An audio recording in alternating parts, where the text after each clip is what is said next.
on acting more helpless so that... Hey guys, I'm playing today. Play Girls in Darkness, solo mode stories. And when they went out together, Bill wouldn't even let her drive her own car. Still, the young woman always put up with it, and eventually the two got married. Things didn't get better after that, and Bill, wanting a housewife, convinced Greer not to go back to school. And although perfectly capable, Greer was even dissuaded from doing the more traditionally masculine jobs around the house. But she was in love, and she convinced herself that she was happy. Then one night, while the married couple was leaving the cinema, Greer's life changed irrevocably once again. The two witnessed a robbery, and Bill pulled his gun on the thief. However, the thief's accomplice then emerged from the drugstore and shot Bill Nelson. That night, Greer's husband died in her arms. After the funeral, Greer decided she had to make her own way in the world and moved back into the city. She sought to use her experience as a former biology major and lab worker to get back into the world of science. However, she quickly hit a glass ceiling, and the best position she was offered was that of a receptionist. This was until she ran into Dr. Joanne Tumalo, her old physics professor. Since Greer had impressed Joanne as a student, she offered her a position as a lab assistant. The device the doctor was working on developing was a machine which could unleash a person's physical and mental potential. Tumalo saw this as a way to help women overcome the arbitrary limits placed on them by society. But then Tumalo's benefactor, a man named Mal Donalbain, presented the scientists with their first test subject, a woman named Shirley Bryant. This was against the terms of their agreement, but Donalbain threatened to cut his funding if Tumalo didn't proceed as he demanded. And so, despite the fact that Shirley's attitude made her a poor fit for the project, the doctor began the process of experimentation. Meanwhile, in secret, Greer agreed to be used as a secondary subject, to much greater results. Not only were Greer's latent mental faculties unlocked, enhancing her perception, intuition, and empathy, but her physical attributes were supercharged as well, increasing her strength and agility. Shirley, however, lacked the will and dedication necessary, and her lack of progress jeopardized the entire experiment. Tumalo decided to cut ties with Donalbain, but when she went to his building to deliver the news, she discovered a duplicate of her machine. Sneaking around to explore further, Joanne also discovered Shirley Bryant adorning herself in a cat-like costume. Furthermore, Donalbain presented her with a mind-control collar that completely sapped her...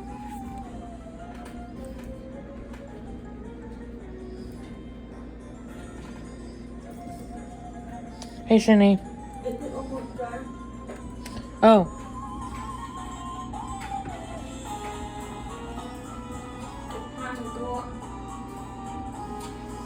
I don't know if I said it.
Goodbye.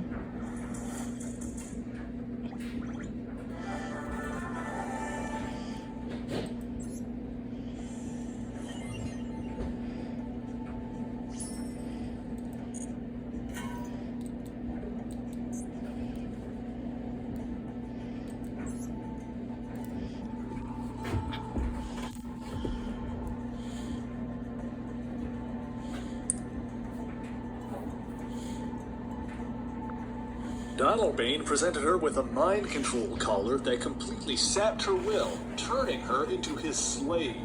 He then commanded her to climb up and demonstrate her new abilities, but something went wrong and Shirley Bryant fell to her death.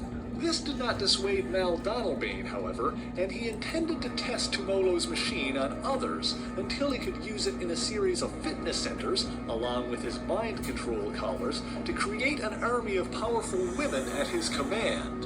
On her way out, Dr. Tumolo found a closet full of identical cat suits.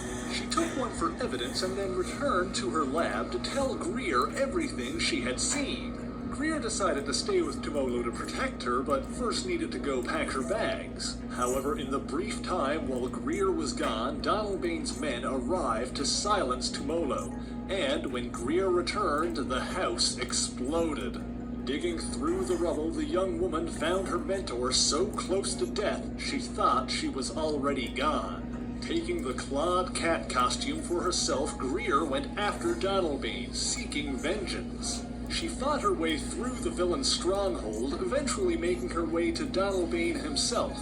However, Donalbain was so frightened by the claws of the cat that he turned his own weapon on himself and took his own life. Fortunately, it turned out that Dr. Tumolo survived the explosion and was brought to the hospital to recover. Tumolo's injuries took time to fully heal, but Greer stayed with her in the interim, occasionally donning the identity of the cat when she was needed. However, the nurse that accompanied them was actually an agent of Hydra, and when the doctor had fully regained her faculties, the terrorist group attempted to kidnap her. Greer, of course, changed into the cat to save her mentor, but in the fight she was struck with a deadly beam of alpha radiation. Her beloved student injured, Dr. Tumolo had no choice but to reveal her true heritage. Yes, the elderly professor was in fact a member of the Cat People, a humanoid race that had evolved from cats in the same way that mankind evolved from apes. Tumolo brought Greer to her people, as the only way to cure her of the alpha poisoning was to make her one of them. And so, through a mix of science and sorcery, Greer Nelson was transformed into Tigra, the Were-Woman. As Tigra, Greer's already impressive physical attributes were further increased to superhuman levels.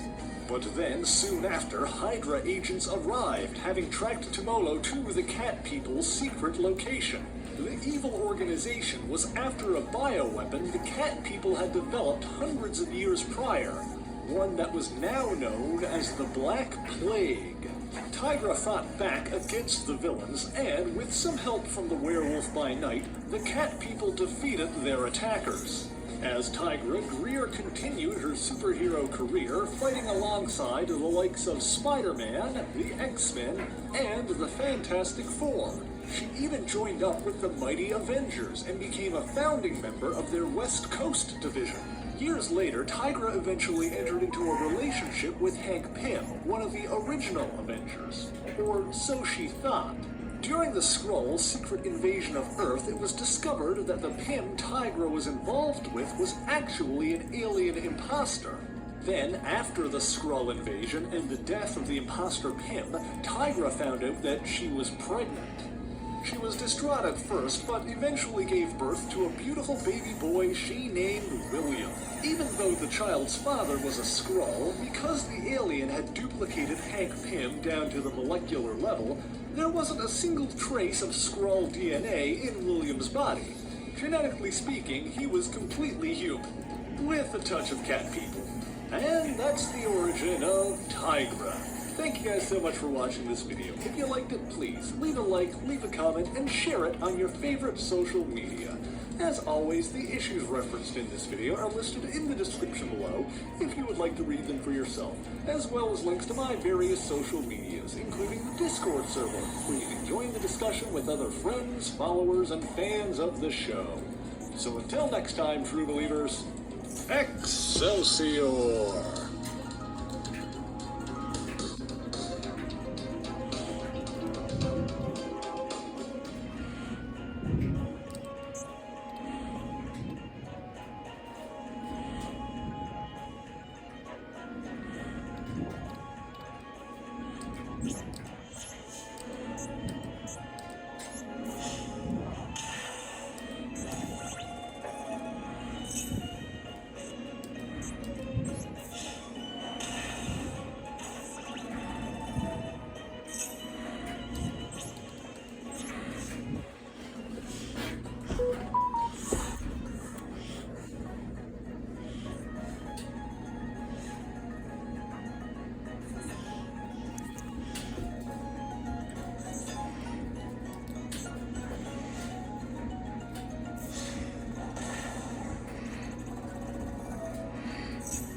you.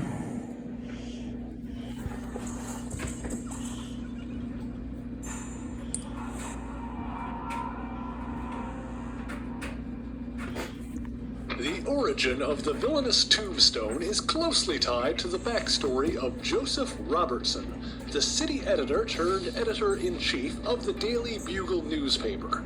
Back in his Harlem high school days, Robbie was the editor of the school newspaper and had already earned a scholarship to the Columbia School of Journalism. One of Robbie's classmates was a boy named Lonnie Lincoln. Although African-American, Lonnie was an albino with chalk-white skin, which, along with his reputation, earned him the nickname Tombstone. Lonnie was also a bully whose criminal activities caught Robbie's attention. When Robbie was working on a story for the school newspaper exposing him, Tombstone got wind of it and cornered the young journalist while he was alone. Lincoln brutally assaulted Robbie, battering him and threatening him. As a result, out of fear, Robbie killed the article. 8 years later, Joe Robertson was married and working at a newspaper in Philadelphia. A local mob boss named Ozzie Montana had turned up dead under mysterious circumstances. A few days later, Robbie got a call from a witness claiming to have seen what had happened. Robbie rushed over to the agreed meeting place, but by the time he arrived, the witness had already been killed by Tombstone. Robbie tried to run, but he stumbled and fell. There, Tombstone left him, alone and afraid. Robbie returned home and contemplated his next move. It was nearly daybreak when the phone rang.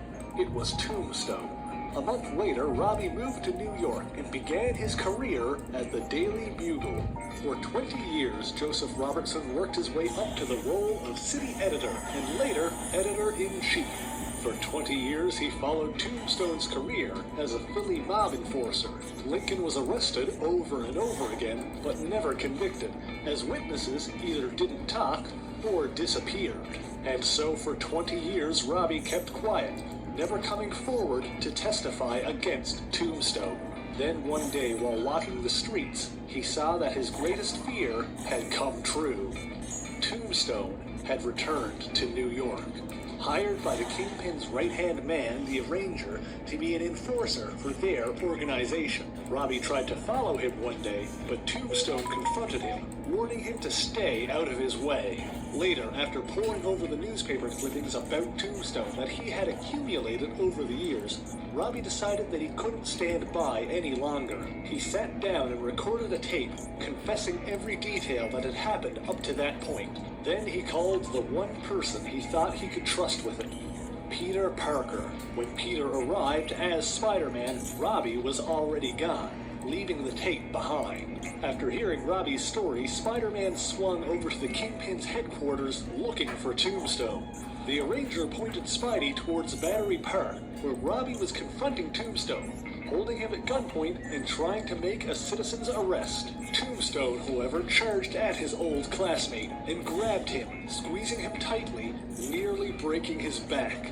By the time Spider-Man arrived, Tombstone was gone, and Robbie was broken. Furthermore, while he was in the hospital, Tombstone snuck into Robbie's room, warning him again to stay quiet or else he would come after him and his family. Later that evening, while speaking privately with him, Robbie asked Peter to destroy the tape. Peter, of course, was hesitant, conflicted on the right thing to do. Things came to a head after Tombstone learned of the tape. He threatened Peter's wife, Mary Jane, breaking her wrist and demanding that Peter bring the tape to him on neutral ground outside of New York. Meanwhile, Robbie was struggling in physical therapy, thinking he would never walk again. However, when he took his first few shaky steps, he began to visualize the man who had injured him. Moving forward, Robbie decided he wasn't going to let fear dictate his life any longer. Calling the press, he confessed everything that he knew about Tombstone. As that was happening, Spider-Man met Tombstone in Peter's place, seeking to take him down. Tombstone was strong, but Spider-Man was stronger. Once Spidey used his full strength, the villain was no match for the superpowered hero. While there was more than enough evidence to put Tombstone away, Robbie was also put on trial for concealing said evidence, a crime he was found guilty of and sent to jail for. Furthermore, it seems even in prison, Tombstone still had power and influence, pulling strings to have his and Robbie's cells directly next to each other. Tombstone was determined to make Robbie's prison experience a terrifying one. But fortunately, a protector came to his defense. A large man called Bruiser decided to befriend and protect Robbie, even helping him toughen up so he could defend himself. Bruiser revealed that he had taken a liking to Robbie because he reminded him of his older brother Stuart, who was studying to be a lawyer the last time Bruiser had seen him 15 years ago. However, Bruiser's safeguarding of Robbie earned his foe's ire, and one night when the two were alone, Tombstone's men entered and attacked Bruiser with makeshift weapons, launching wooden spikes into his shoulder and chest. Robbie and Bruiser ducked into a solitary confinement cell, closing the door so Robbie could take the time to bandage the larger man's wounds with his shirt. This was only a temporary respite, however, as Tombstone obtained a key from a guard he had paid off and entered the cell. The two criminals fought, and while Bruiser was larger, his injuries left him too weak to defend himself against his savage opponent. Robbie was forced to watch helplessly while Tombstone beat his friend to death with his bare hands. With nobody left to defend him, Robbie was forced to be complicit in Tombstone's plan to escape. He contacted Peter, asking him to have Spider-Man meet him in prison. When Spidey snuck in, Tombstone was there to attack him. Before he had time to react, Robbie surprised Spider-Man, injecting him with a sedative and leaving him at Tombstone's mercy. Chaining him to a wall, the brutal mobster savagely battered the weakened hero. Once again, Robbie was forced to helplessly watch in horror. But this time, Tombstone needed his victim alive. Holding Spider-Man hostage, Tombstone staged a breakout, using the hero as a human shield to buy enough time for his men on the outside to arrive in helicopters. Spidey mustered enough strength to break free of his bonds, but Tombstone grabbed Robbie and made a break for the chopper. Spidey followed closely behind and grabbed hold as the helicopter ascended into the air. Tombstone kicked down, trying to force the hero to drop, but this time, Robbie didn't stand by and watch. Grabbing the villain in a chokehold, Robbie forced Tombstone forward, and both of them tumbled out of the helicopter, dropping into the forest below. Spider-Man and the authorities both searched, but neither found any trace of the two escaped prisoners. The pair survived, however, having landed in a river and floating downstream, where they were found by an Amish family after Tombstone wrapped up Robbie's injured leg.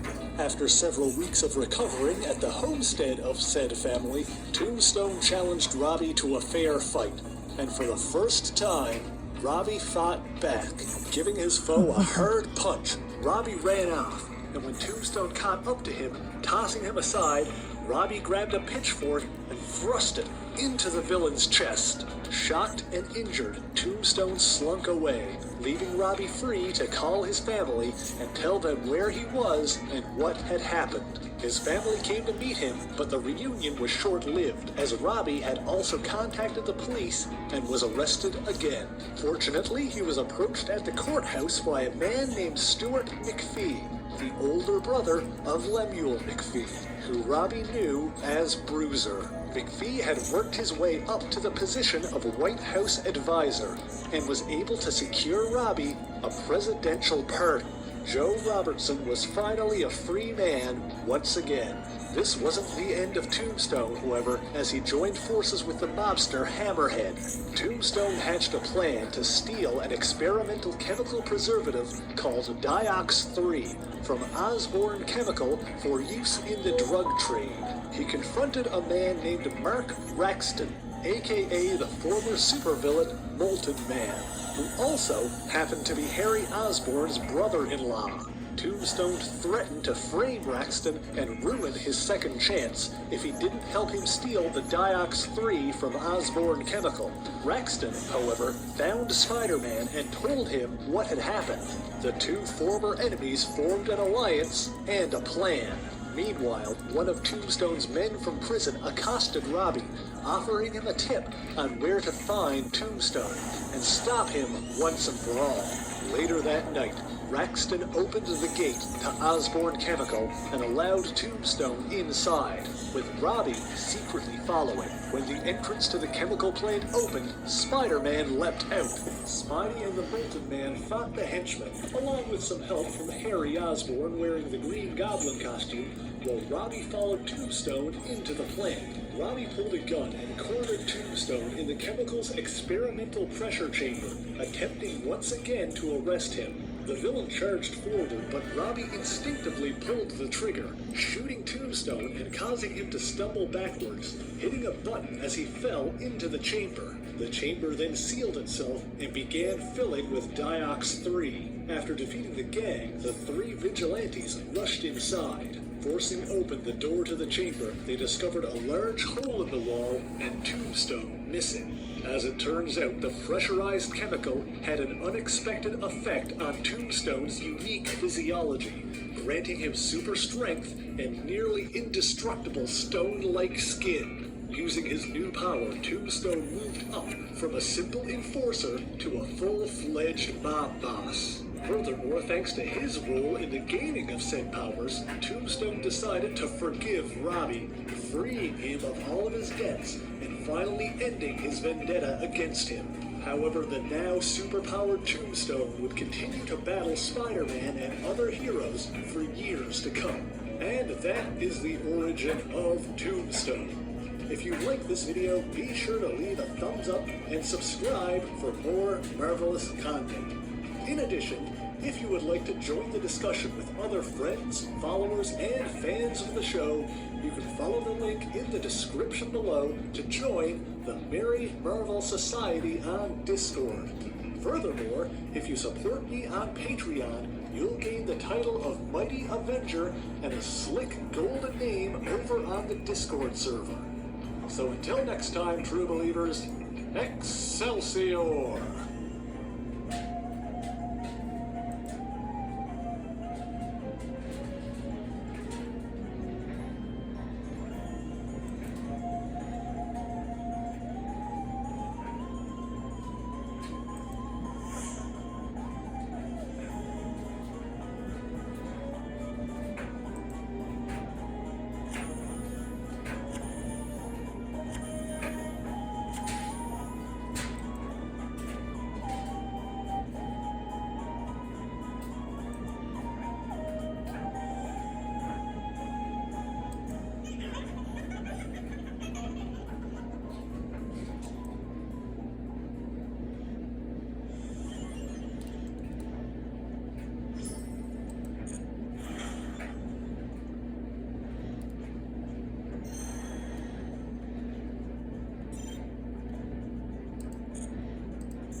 Shopping with Rakuten earns you cash back on top of holiday deals? I thought, well, that can't possibly exist. Well, greetings, true believers, and welcome to another uncanny episode of History of the Marvel Universe. The story of Wolverine is a long and complicated one.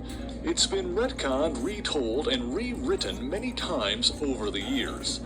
This video is my attempt at taking all of that, focusing on the most important, interesting, or relevant aspects, and arranging them chronologically or in a way that's streamlined but true to the actual canon. This is the origin of Wolverine.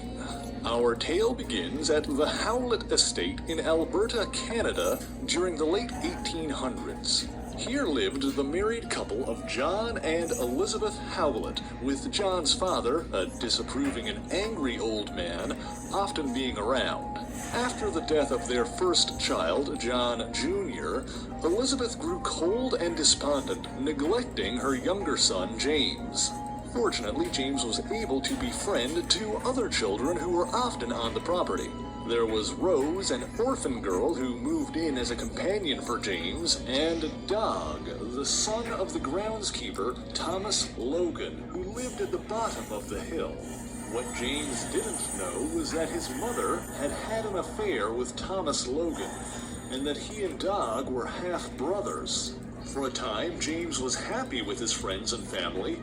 However, his father and grandfather were constantly butting heads, with the old man accusing his son of being too soft. Things were even worse for Dog, as his father would drunkenly batter him for daring to associate with his wealthy employers. And as the children grew, Dog grew more bitter, his childhood crush on Rose developing into an obsession. This culminated when Dog attempted to assault Rose, only to be caught by James. James ran off to tell his father, allowing Rose to strike her distracted attacker and escape. Thomas Logan was warned to keep his child in line, but that night, in a fit of rage, Dog attacked James. This prompted John Howlett to fire Thomas Logan, expelling him from the estate.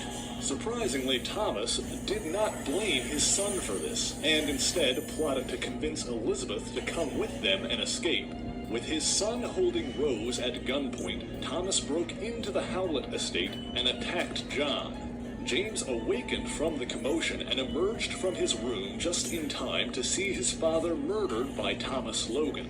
This was when James Howlett's latent mutant power first manifested and 3 bone claws emerged from each of his hands. Claws which buried themselves in Thomas Logan's chest, killing him, and raked across Dog's face, scarring him permanently. Completely unhinged by the experience, Elizabeth drove her son away, with Rose following after. Unable to deal with what she had seen, Elizabeth Howlett then took her own life. Wishing to avoid scandal, but also wanting to give his last remaining descendant a chance to live, the elder Howlett renounced his grandson, ordering Rose and James to leave by train, and providing them with the money to do so.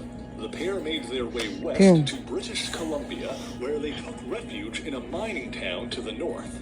With James's claws having retracted again, Rose claimed he was her cousin, giving him the name Logan so that he could work at the quarry. The work was hard, but over the years, James, now Logan, adapted to it. The foreman, Schmitty, was firm but fair, and protected young Logan from the violently jealous Cookie Malone.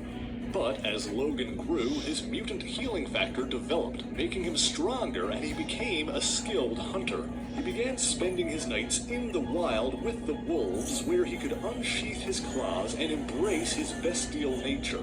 Meanwhile, Rose and Schmitty grew close, and eventually were engaged to be married. Back in Alberta, in his dying days, Old Man Howlett found himself regretting letting his grandson escape, and tasked the now adult Dog Logan with tying up his loose ends. Working through his frustrations, Logan began participating in cage fights at a nearby bar, where his small size and ferocious fighting style earned him the nickname the Wolverine. When Logan was to face Cookie in the ring, Dog attempted to even the odds by giving Cookie a set of brass knuckles. However, Logan was victorious nonetheless. Then, when Schmitty entered the ring, Logan took a dive, letting the older man win so he could use the prize money to start a new life with Rose. But outside, when the fighting was done, Logan was attacked by Dog. He unsheathed his claws to fight back, but before he could finish his foe, Rose ran forward attempting to stop him, accidentally impaling herself on the sharp protrusions.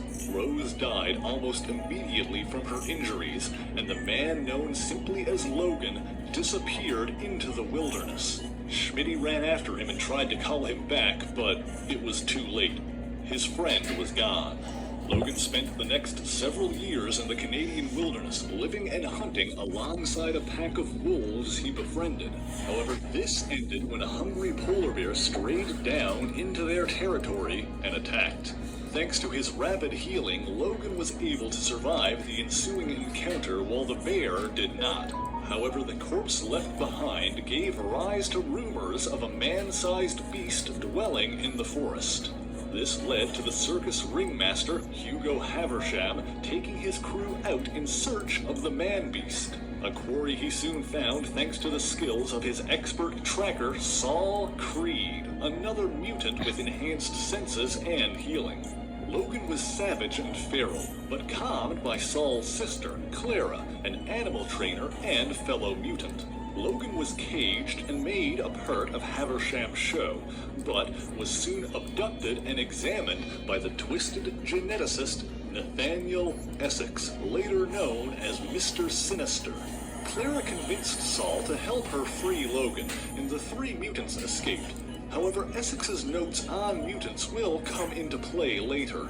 Clara helped Logan regain some of his lost humanity, re-educating him and helping him to reintegrate into society. However, Saul Creed betrayed them by revealing their location to Nathaniel Essex. After a confrontation with Essex, Logan found out what Creed had done and, in a blind rage, drowned him, killing Saul and ruining his relationship with Clara.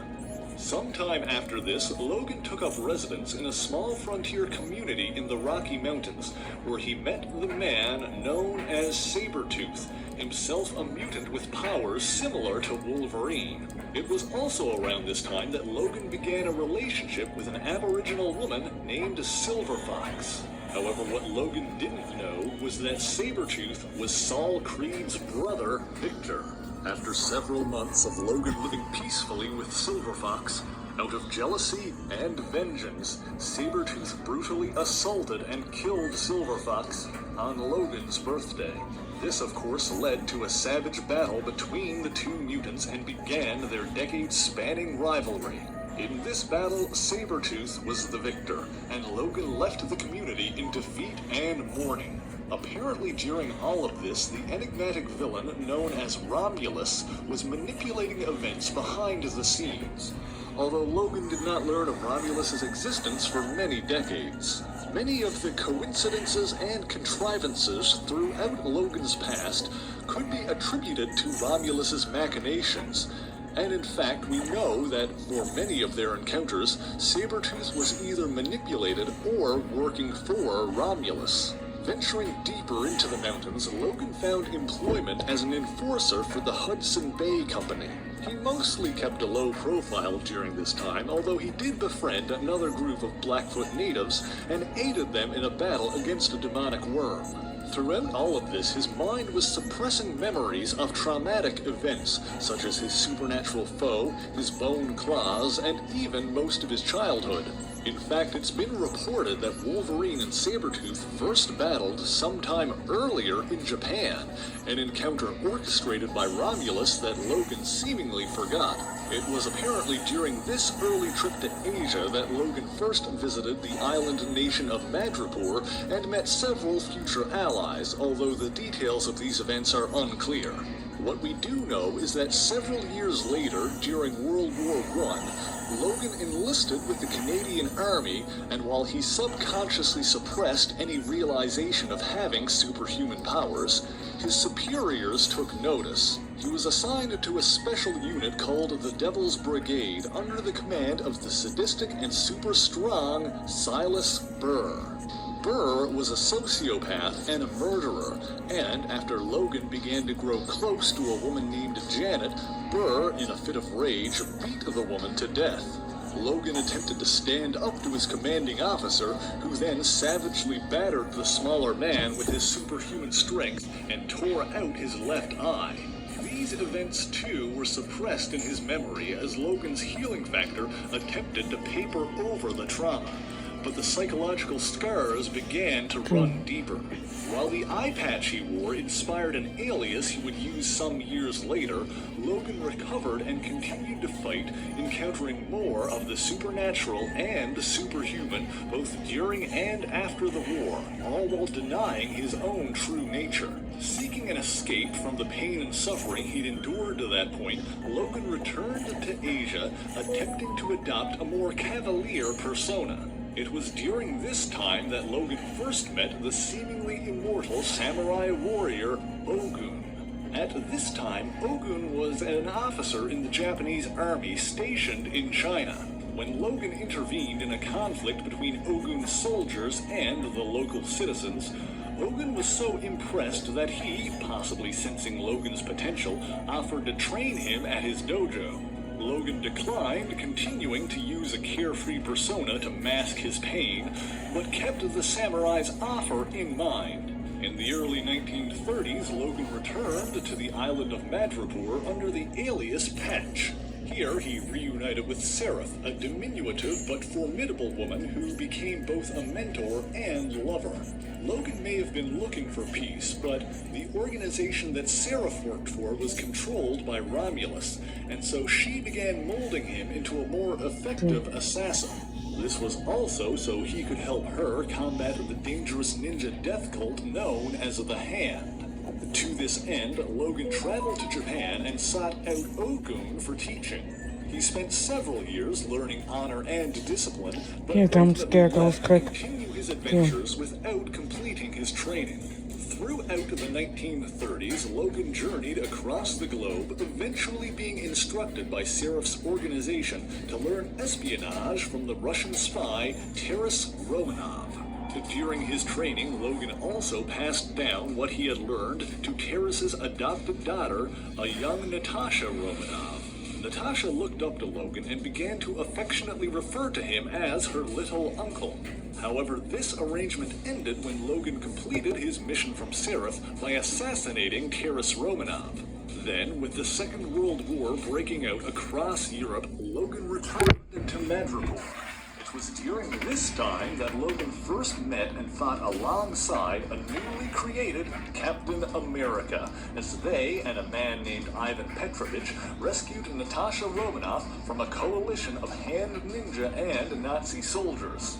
After that, Logan rejoined the Canadian military to continue the fight in Europe and was again assigned to the Devil's Brigade. Over the course of the war, he fought against Axis forces and the agents of Hydra, alongside the likes of Captain America, Bucky, and Sergeant Nick Fury. During one mission early in the war, Logan received orders from Seraph to assassinate Cap and Bucky.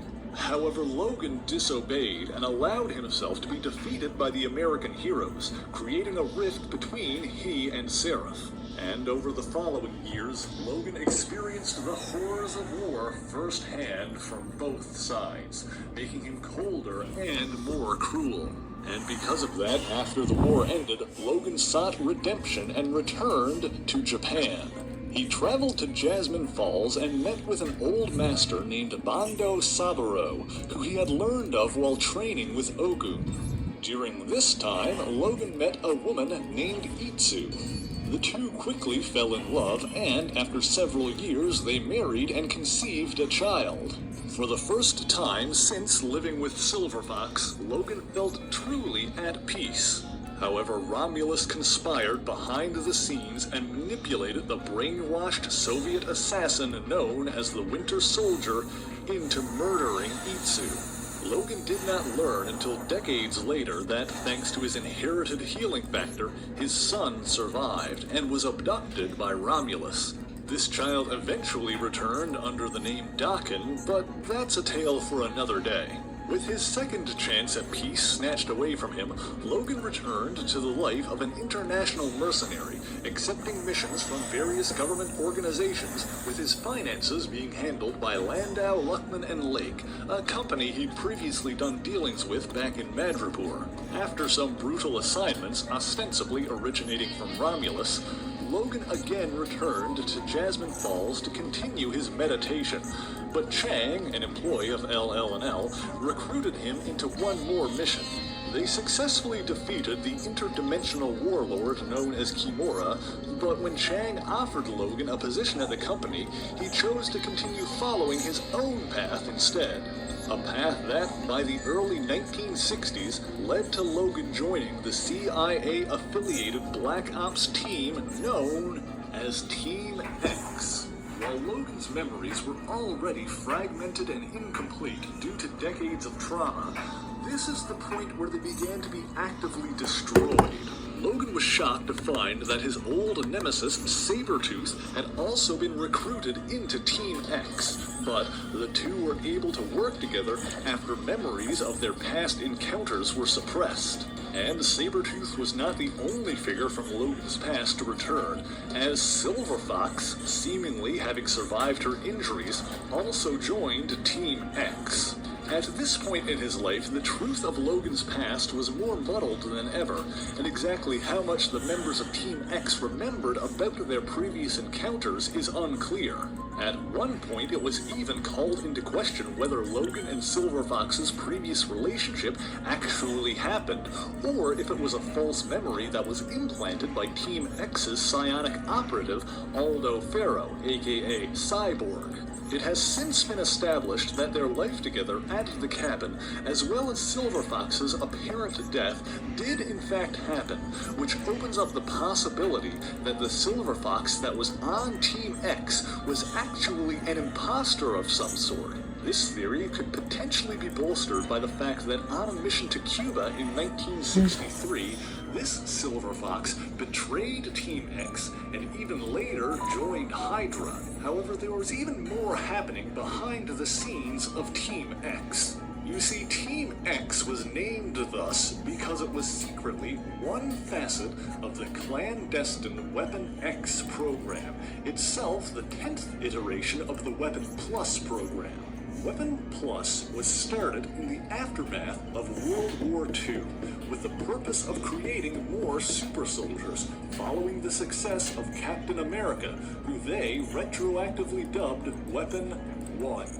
One of the key figures in the program was a man named Truett Hudson, better known by his code name Professor Thornton, or simply the Professor.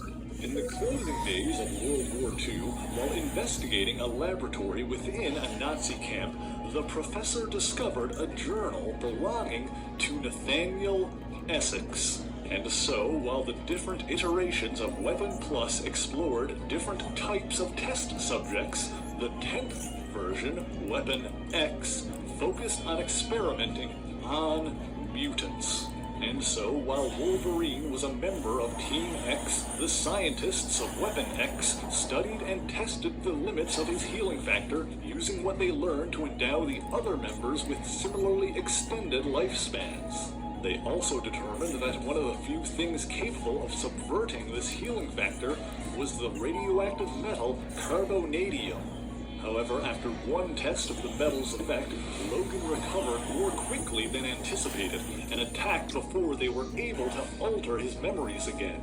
He even began to regain the memories that were lost to him, but wanted to keep his revelation secret for the moment. And so he rendezvoused in Germany with Sabretooth and another Team X member, Maverick, for the mission they'd been assigned.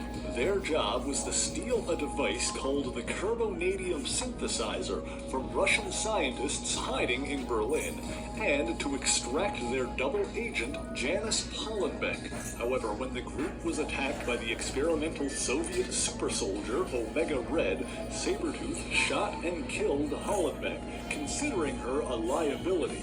As for the C synthesizer, Logan entrusted it to his teammate Christoph Nord, aka Maverick, knowing he could trust him to keep it hidden. After that mission, Logan left Team X, but of course the men behind it would continue to keep tabs on him. He was apparently manipulated into performing more brutal work during the Vietnam War in the late 1960s, but in the early 70s, Logan returned home to Canada and joined the Defense Ministry branch, Department K.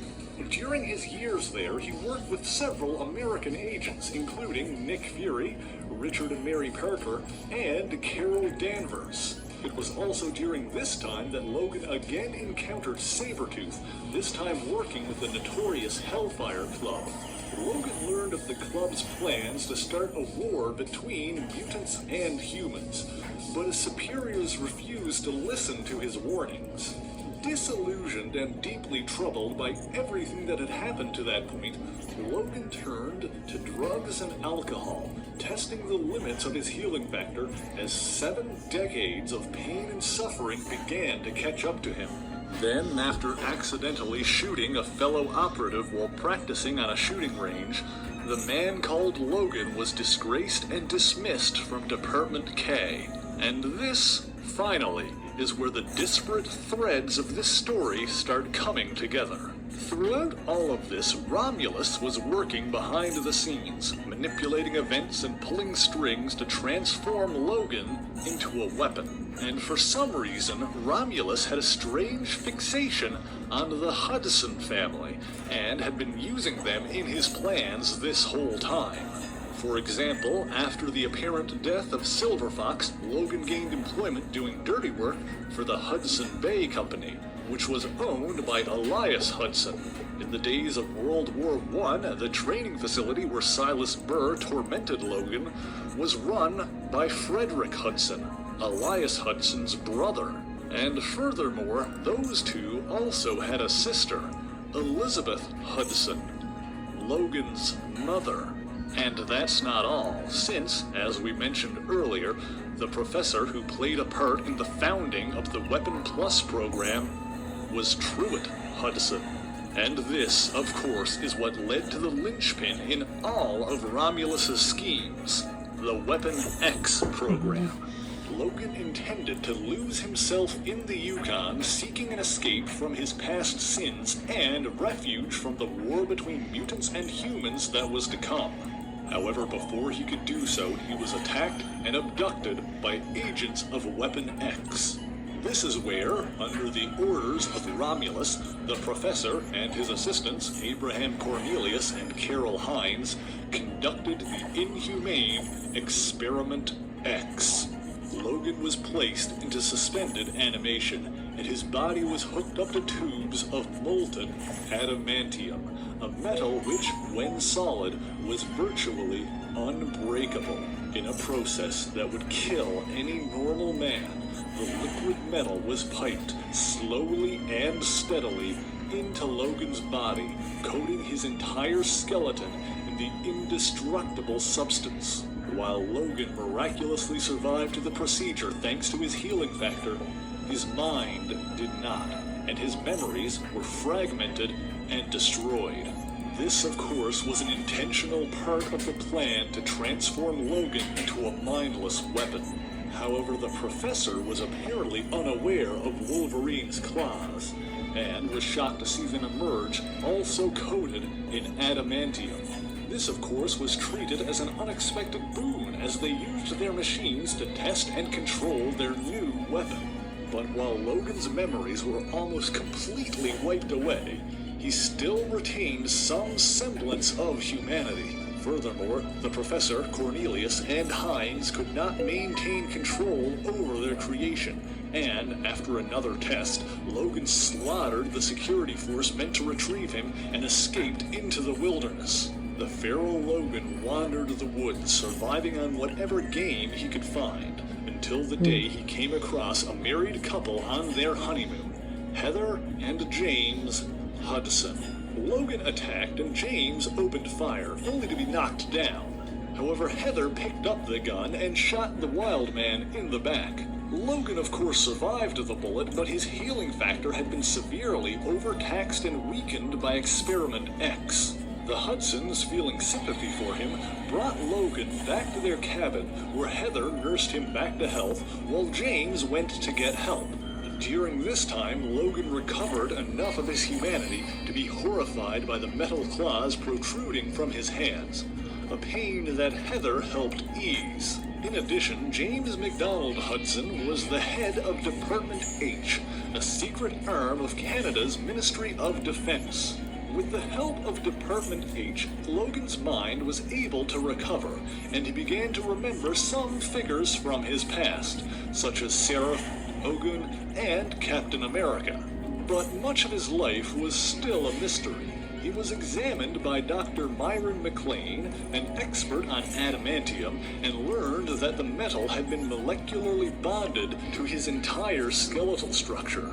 Shortly after, he was attacked by the likes of Sabretooth and Hydra, but was rescued by his old allies, Nick Fury, Carol Danvers, and Natasha Romanoff. However, at the time, he remembered none of these figures from his past.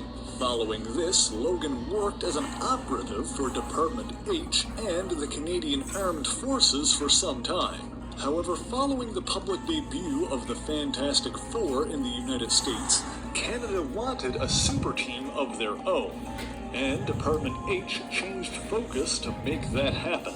Logan was given his first superhero costume and dubbed himself the Wolverine.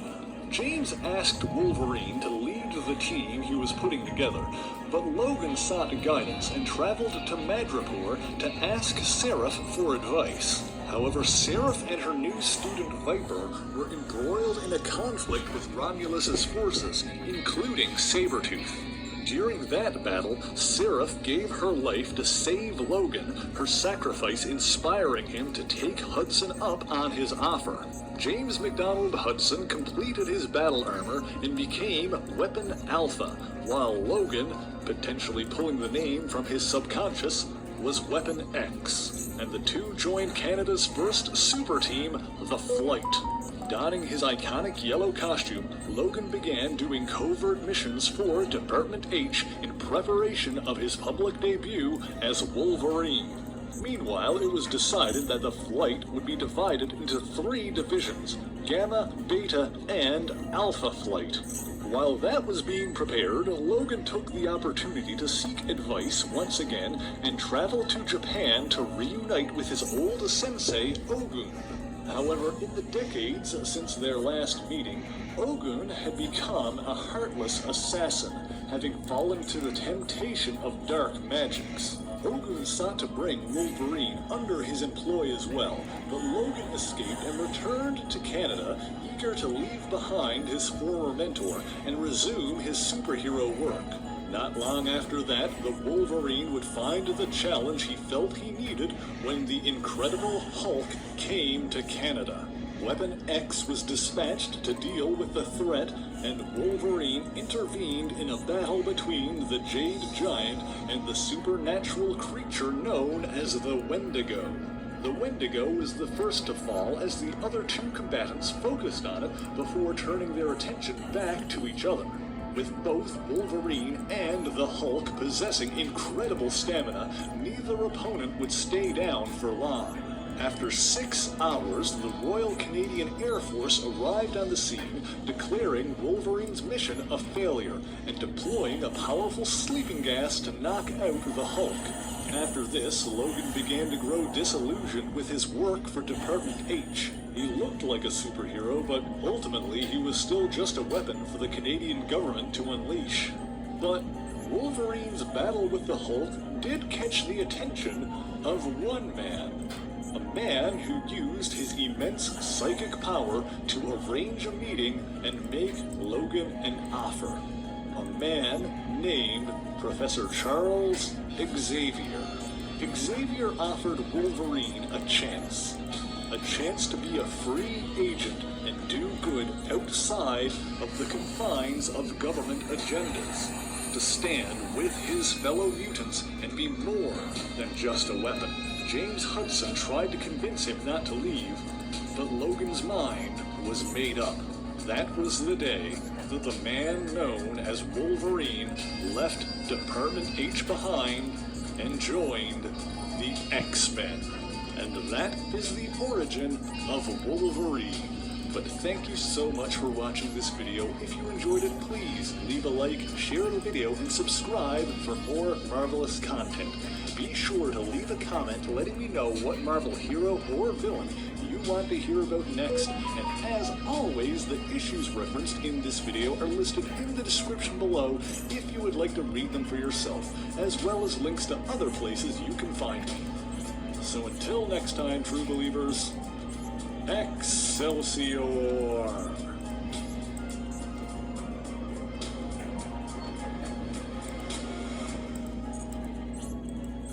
Early Black Friday deals start now at Raymore and Flanagan. Save hundreds on furniture for every room, including sectionals up to $900 off. Sofas, dining sets, and bedroom sets up to $600 off. Only at Raymore and Flanagan.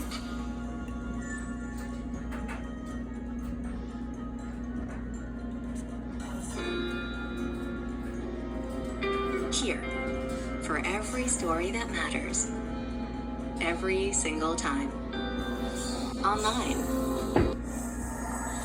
Greetings, true believers, and welcome to another incredible episode of History of the Marvel Universe. This show is sponsored in part by Patreon supporters. If you would like to contribute and vote in monthly polls, you can head over to patreon.com/MaryMarvelite and sign up for as little as $1 a month. The link is in the description below. In a previous video, we talked in depth about the Kree-Skrull War, an intergalactic conflict which raged for millions of years. Because of its value as a strategic location between empires, the Earth was very nearly drawn into the war. It was thanks to the efforts of the Avengers, Captain Marvel, the Kree Supreme Intelligence, and the human Rick Jones that a full-scale invasion of Earth was prevented, and an uneasy peace was established between the Kree and the Skrulls. Following this, the Avenger Iron Man called together a meeting of Earth's leading superhumans in the technologically advanced African nation of Wakanda. This meeting was hosted by the Wakandan King, T'Challa, otherwise known as the Black Panther. Others in attendance included Dr. Stephen Strange, the Master of the Mystic Arts, Professor Charles Xavier, mutants' right activist and founder of the X-Men,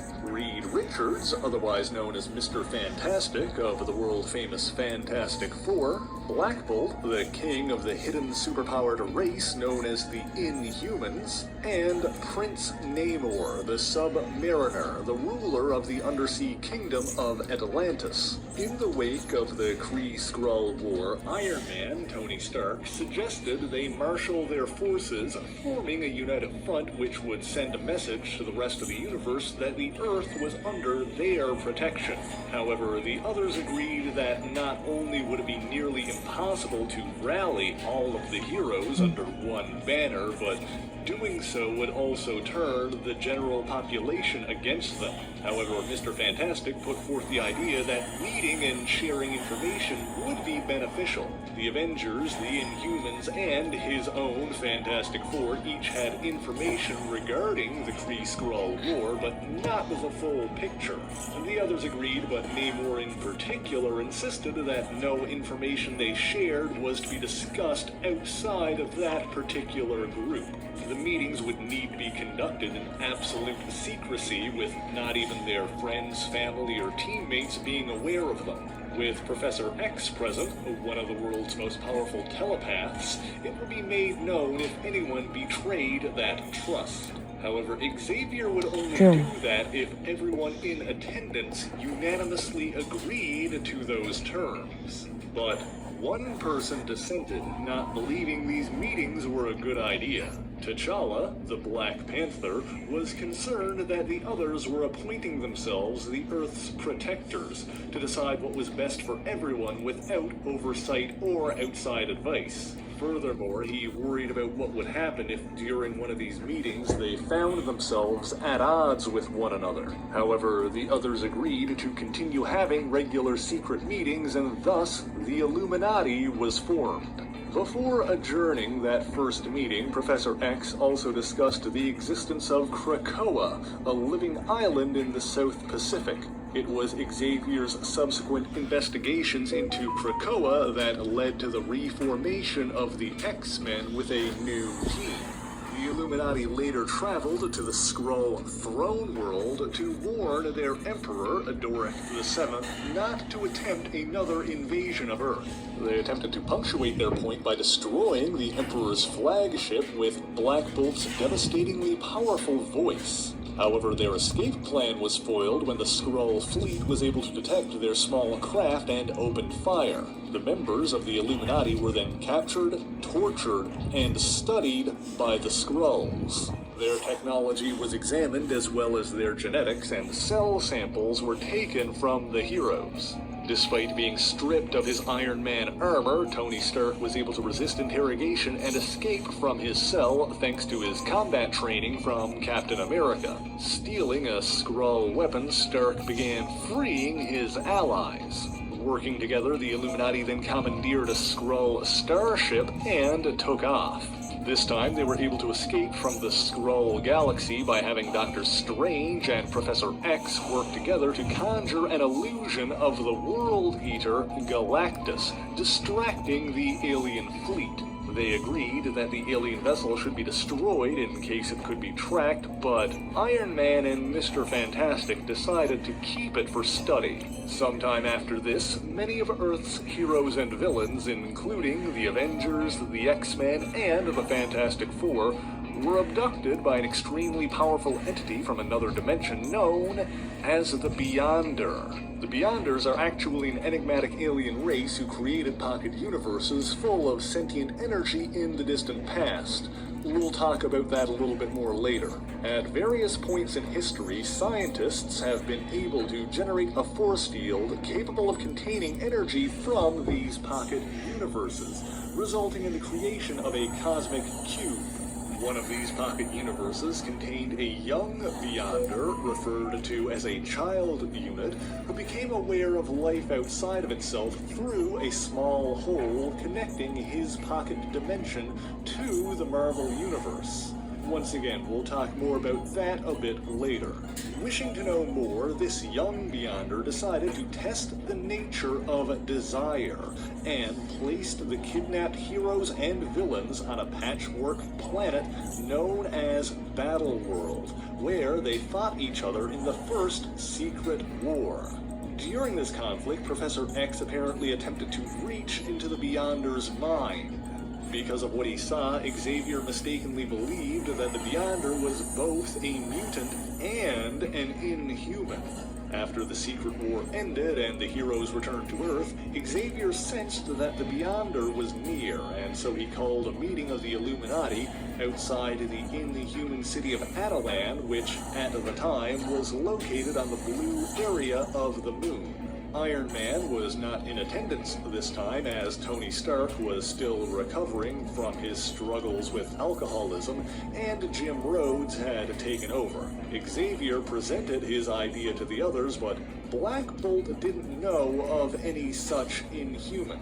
In any case, Xavier sensed the Beyonder within the solar system, and the Illuminati used the Skrull ship to follow this feeling into the asteroid belt, where they found a perfect replica of Manhattan floating in space. The Beyonder had also given himself a human form and created facsimiles of Earth's heroes, using them to act out future events. The Beyonder himself seemed to regard Black Bolt as his king, allowing them to believe that he was an inhuman. Since Black Bolt's inhuman power normally prevents him from speaking because of the destructive nature of his voice, Namor spoke on his behalf, commanding the Beyonder to stop what he was doing and to leave their universe. At first, this seemed to work as the Beyonder disappeared and his facsimile Manhattan crumbled to dust. However, the Beyonder was merely playing with the Illuminati, and he continued on his way to Earth, where the things he'd been acting out did indeed come to pass during the Second Secret War. As the years rolled on, the Illuminati continued to meet as major Earth-changing events continued to occur. Several of these events involved the 6 Infinity Gems, powerful stones which individually held mastery over fundamental aspects of the universe, but when assembled into the Infinity Gauntlet, bestowed the wearer with unlimited control over the entire universe. Often at the center of these conflicts was the death-worshipping titan Thanos. Another notable event was the destruction of Avengers Mansion and the disassembling of the Avengers. 6 months after that, Iron Man and a new team of Avengers came together to prevent a massive breakout at the supervillain prison, the Raft. One of these new Avengers was a hero named Spider-Woman, a fact that will become more important later in the video. The new Avengers were also aided by an extremely powerful but enigmatic superhero called the Sentry, who was imprisoned at the raft but nobody could seem to remember. And so, the next day, the Illuminati convened again to discuss these matters, including how Iron Man had reassembled the Avengers without consulting them. They subsequently debated what to do with the Sentry, but his whole story is a can of worms we can open another time. Ultimately, the Illuminati allowed Tony and the Avengers to take responsibility for the Sentry as he became a member of their new roster. It was also around this time that the supervillain Titania was given one of the Infinity Gems by Trico Slatterus, an Elder of the Universe sometimes known as the Champion. With her strength infinitely increased by the Power Gem, Titania battled her and Slatterus's mutual enemy, Jennifer Walters, the She-Hulk. However, with some clever trickery, Walters was able to steal the gem and defeat Titania. She-Hulk then brought the gem to her friend and ally, Mr. Fantastic. Wanting to keep the Infinity Gems out of villainous hands, Reed Richards then secretly collected the Soul Gem, the Space Gem, and the Infinity Gauntlet itself. However, even with only half the gems, the power soon became too much for Mr. Fantastic alone, and he grew uncomfortable with what he was doing. And so he called a meeting of his secret society again, proposing that they finish the job together. Namor objected, but ultimately the others reluctantly agreed to Reed's plan. It seems that the Infinity Gems are connected to one another even while apart, and so using the gems they had, they were able to locate and obtain the Reality and Mind Gems. And upon doing so, the final gem, the Time Gem, was summoned to the others and completed the gauntlet. The others demanded that Mr. Fantastic remove the Infinity Gauntlet, but the hero seemingly hesitated. However, at that moment, Uatu, the Watcher, appeared before them. Although his ancient race had sworn to observe but never interfere with the development of other species, Uatu had bent or even broken his code multiple times because of his belief in humanity's potential, and his belief in Reed Richards. And yet here was his trusted ally holding the greatest power in the universe. Richards attempted to use the gauntlet to erase the gems themselves from existence, but found himself unable to do so. He then offered the Infinity Gauntlet to the Watcher, but Uatu refused, declaring that no one should possess that much power, not even himself. And so the Illuminati decided to separate the gems and keep them apart Hey, Dad. from one another. Each member would hide one stone and never to use it, a complete secret with not even the other members of the Illuminati knowing its location. Professor X took one gem and hid it within a danger room scenario that was designed to kill anybody who attempted to claim it. Iron Man hid another gem in a secret underground level of Area 51. Namor took his gem to the deepest depths of the ocean, protected by massive sea creatures where no light reached and no human could survive. Doctor Strange hid one in the mystical realm known as the Astral Plane. Mr. Fantastic sealed the Power Gem in a micro-universe inside of a pocket dimension behind a door with no combination that only he could open. And finally, Black Bolt sealed the Reality Gem within a containment shell generated by the inhuman Urtzia and hid it beneath the inhuman city of Atalan in the Himalayas. That will come up again later. But when the Illuminati next convened, it was to discuss a Kree soldier from another universe named No-Var, otherwise known as Marvel Boy, who had declared war on the Earth. No-Var was arrested by S.H.I.E.L.D. but claimed that the Earth would soon be the new capital of the Kree Empire. He was then imprisoned in the maximum security penitentiary known as the Cube.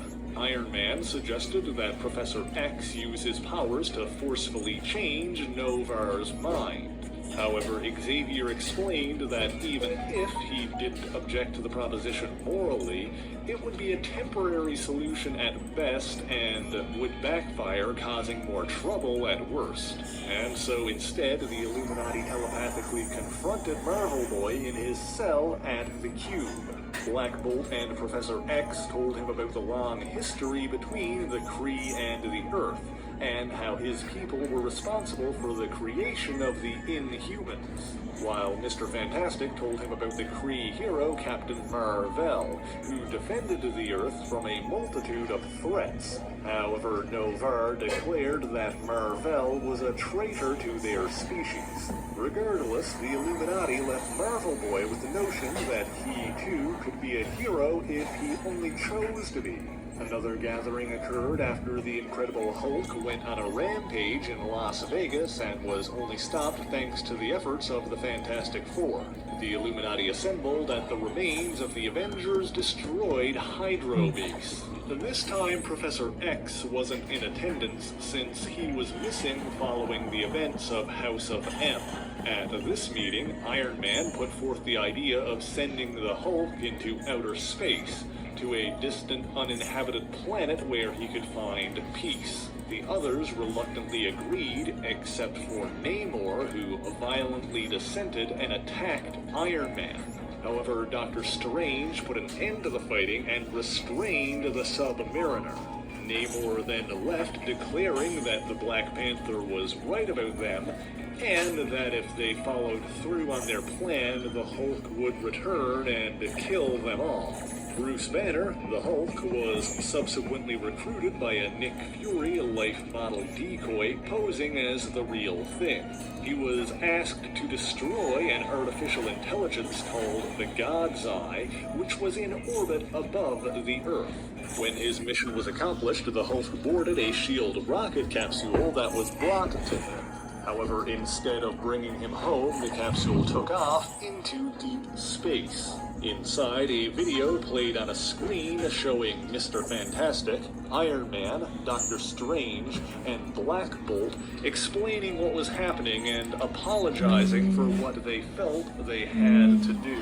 However, the spacecraft went off course and never reached the idyllic, uninhabited world the Illuminati had picked out, instead crashing on the barbaric planet Sakaar, leading to the events of Planet After that, Iron Man called the Illuminati together again, including Namor, although Xavier was still missing. This time it was to discuss an early draft of the Superhuman Registration Act, a bill that would require every superpowered person in the country to reveal their identity to the United States government under federal law. Stark believed that this was inevitable and suggested out in favor of it, but only Richards agreed, fracturing their alliance. Following the tragedy in Stamford, Connecticut, the SHRA was pushed through, causing a debate among the superhero community that erupted into a civil war. Meanwhile, on Sakaar, the Hulk defeated the Red King and became the new ruler of the planet. He married a woman named Kyra and found peace both for himself and for Sakaar. However, not everyone was happy with peace, and an insectoid member of his warband named Meek plotted to reignite his rage. He thought he'd found a way to do so after he found the Illuminati's message on the ship that brought the Hulk to Sakaar. Meek showed the message to the Hulk once again, but this only caused him to smash the monitor and return to his wife. However, Meek would get what he wanted when he allowed Imperials who were loyal to the Red King to plant an old warp core on the earthen craft. The defective core acted like a bomb and exploded, setting off a chain reaction that killed many on Sakaar, including the Hulk's queen Kyra, who was pregnant with their unborn child. Thinking the Illuminati were responsible, Hulk gathered a handful of survivors, including Meek, and returned to Earth, kicking off the events of World War Hulk. First, he landed on the blue area of the moon and battled the Inhuman King, Black Bolt. After defeating him, the Hulk delivered a message to the entire world, revealing his banishment at the hands of his supposed allies. He also gave New York one day to evacuate, declaring that if Mr. Fantastic, Iron Man, and Doctor Strange didn't meet him there in 24 hours, then he would smash the entire world. By this time, Xavier had resurfaced, and so while he was not present during the meeting that determined his fate, the Hulk confronted him and battled the X-Men. However, a young student named Mercury attempted to convince the Hulk to leave them peacefully. Hulk agreed since Xavier already blamed himself for his part in the Illuminati and suffered as a result. However, more battles ensued, and Doctor Strange even channeled the power of the extra-dimensional being Zom, temporarily becoming Hulk-like himself. But Hulk ultimately defeated Strange and the other members of the Illuminati and forced them to fight in gladiatorial combat like he had on Sakaar. Not even the Sentry, for all his power, was able to defeat the Hulk. However, that battle did cause the Hulk to revert back to his human form of Bruce Banner. Wanting the Hulk back, Meek attempted to stab Banner in the back, instead hitting his oldest ally, Rick Jones. This worked too well, as an enraged Hulk savagely beat Meek until he admitted that the explosion on Sakaar was his fault and not the Illuminati's. Angrier than he'd ever been, the Hulk's power surged out of control until his footsteps threatened to sink the entire eastern seaboard. Not wanting to destroy the Earth, Banner allowed Tony Stark to hit him with an orbital weapon, returning him to human form again and ending World War Hulk. And the world moved on. The Superhuman Registration Act was law, Captain America was thought to be dead, and the Avengers were split into two groups. Iron Man had appointed Carol Danvers to lead his government-sanctioned team, the Mighty Avengers, while the outlawed New Avengers were led by Luke Cage. Doctor Strange had allied himself with them, and Spider-Woman was among their ranks as well. It was this team that made a startling discovery during a battle against the ninja cult known as the Hand. Maya Lopez, otherwise known as Echo, killed the leader of the Hand, Elektra Natchios, but upon death, the supposed Elektra reverted to her true form, revealing herself to be a Skrull imposter. And yet, nobody was able to detect the difference when she was alive. Not even Doctor Strange's magic or Wolverine's enhanced senses. In truth, the Skrulls, led by a religious fanatic named Queen Veranke, had used the information they'd collected by studying the Illuminati to engineer a method of transforming their agents into copies of humans so perfect that they were undetectable by any force on Earth. And so Spider-Woman took the body of the Skrull Elektra and brought it to Tony Stark. Greatly concerned about the implications of the Skrulls being completely undetectable, Iron Man did what he thought he'd never do again and called together the Illuminati. Almost surprisingly, the others came. Black Bolt, Doctor Strange, Iron Man, Professor X, Mr. Fantastic, and the Submariner came together once again.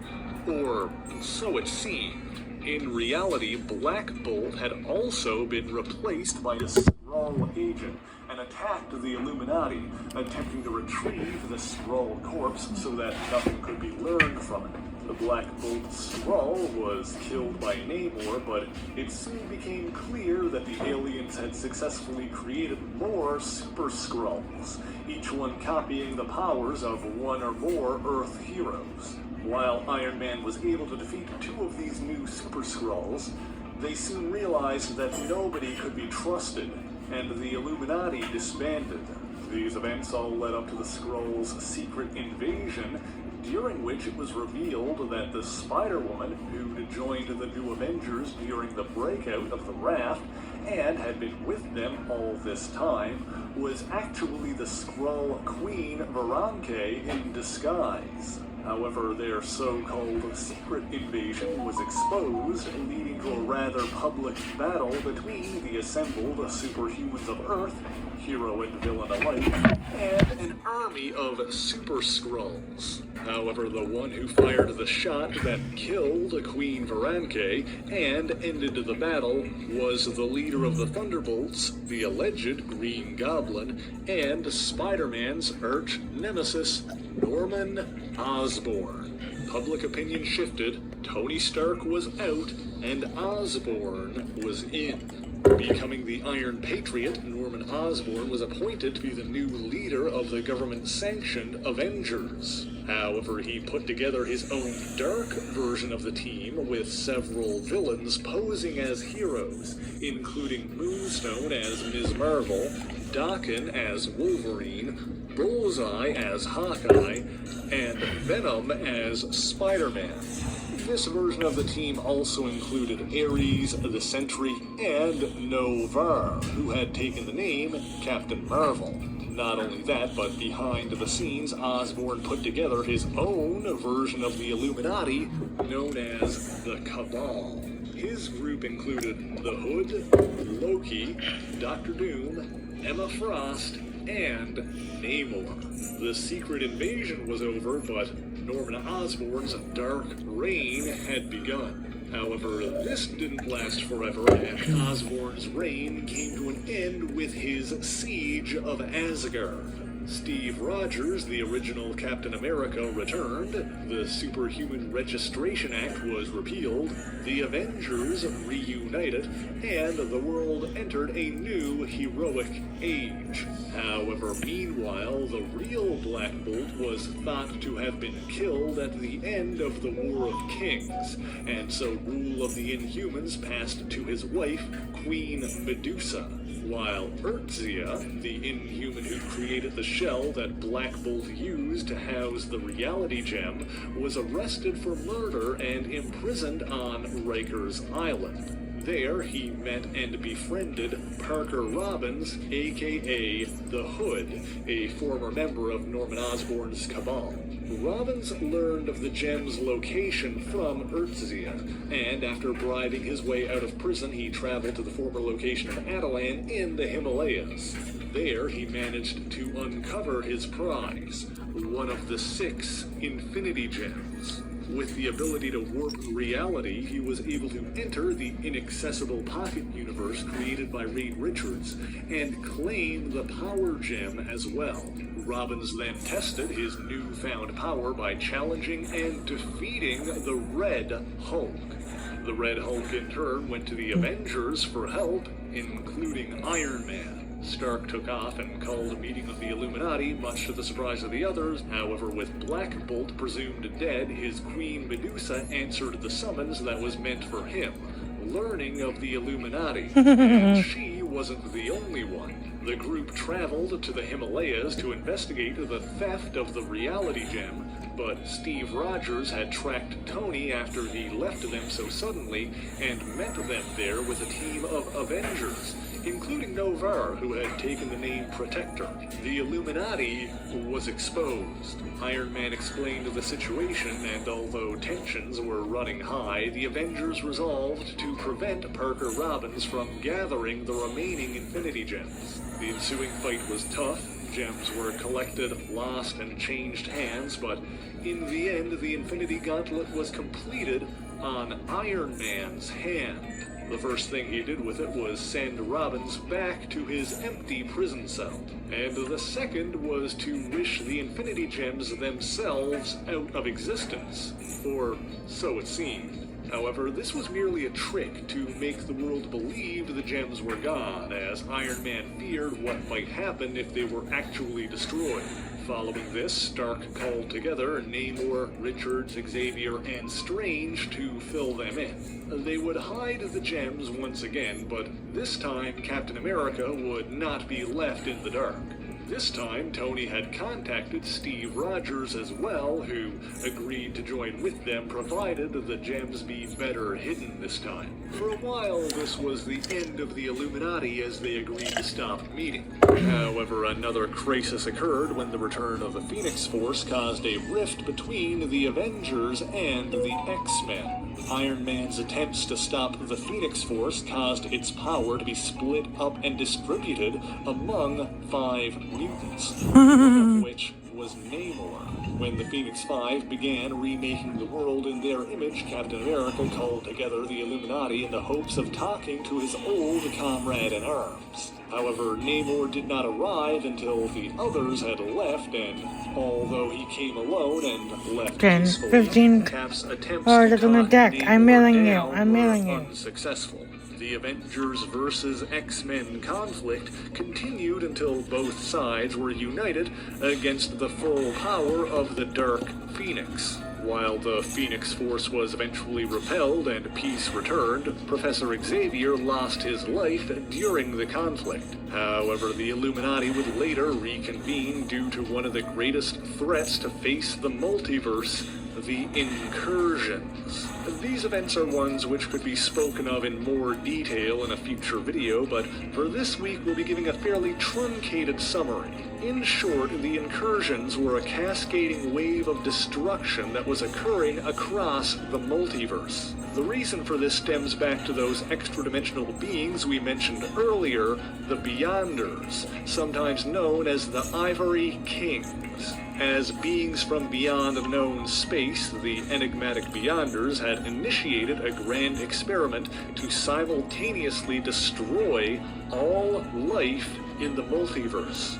The key to this plan was Owen Reese, the Molecule Man, who gained his matter-manipulating powers when the Beyonders orchestrated an accident, flooding him with energy from one of their pocket universes. It was actually this event that opened the pinhole to the pocket universe containing the child unit Beyonder, who then observed humanity and started the first secret war. And the event which created the Molecule Man didn't just happen in the 616 universe, the Marvel universe we're most familiar with, but rather, every universe had its own Molecule Man, created at the exact same time, and when the Molecule Man died, the universe would die with him. However, the Beyonders' plot was uncovered by Dr. Doom, who attempted to stop it by setting off their bombs early.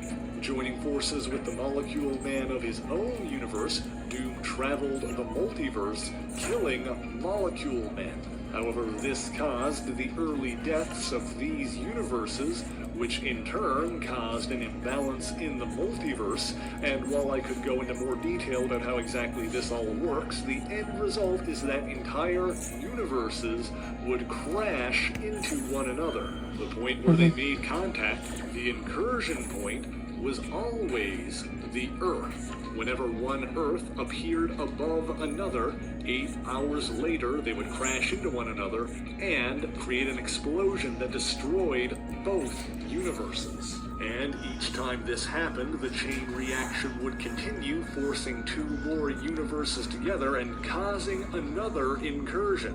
This phenomena reached the 616 Marvel Universe when another Earth appeared in the skies above Wakanda. A woman from yet another Earth named Yabat Uman-Taru, better known as the Black Swan, descended from the world in the sky and landed in Wakanda. And so, the Black Panther witnessed the Black Swan activate a device that destroyed the Earth she'd just come from, ending that particular incursion and saving both universes. And so, with great reluctance, the Black Panther called together the Illuminati, including Captain America, Iron Man, Black Bolt, who had returned to Earth alive, Doctor Strange, Mr. Fantastic, and Namor, whom the Panther held particular enmity with due to events that occurred during Avengers vs. X-Men.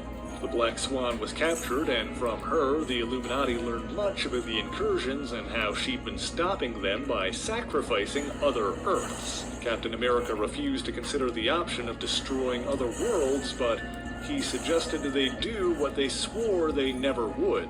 The Illuminati agreed that they would reassemble the Infinity Gauntlet. They soon found that following his death, Professor Xavier had left stewardship of the Mind Gem to his trusted ally, Hank McCoy, the Beast, who then joined their ranks. And so when the next incursion happened, Captain America used the Infinity Gauntlet to push it back, forcing the encroaching Earth back into its own space, ending the incursion without destroying either world. However, while this seemed like a victory, the cost was still great. The Infinity Gauntlet was never meant to work outside of its native universe, and so with the conditions created by the incursion pushing back against another reality, something pushed back. The Time Gem disappeared, and the other 5 gems shattered into nothingness. The Infinity Gauntlet was gone, and the Illuminati was forced to admit that their options were incredibly limited. They were faced with the grim possibility of what they might have to do, but Captain America refused to even discuss it. And so the Illuminati had Dr. Strange erase all knowledge of the incursions or their recent meetings from Captain America's mind. With an early warning system for the incursions in place, the Illuminati began constructing antimatter bombs capable of destroying entire planets, praying they wouldn't have to use them. When the next incursion happened, the intruding Earth was in the midst of being attacked by that universe's Galactus. The heroes wished they could save that world, but they were attacked by the herald of that Galactus, Terrax the Truly Enlightened. In the end, Galactus fed, 2 universes were saved, but one populated Earth was completely destroyed.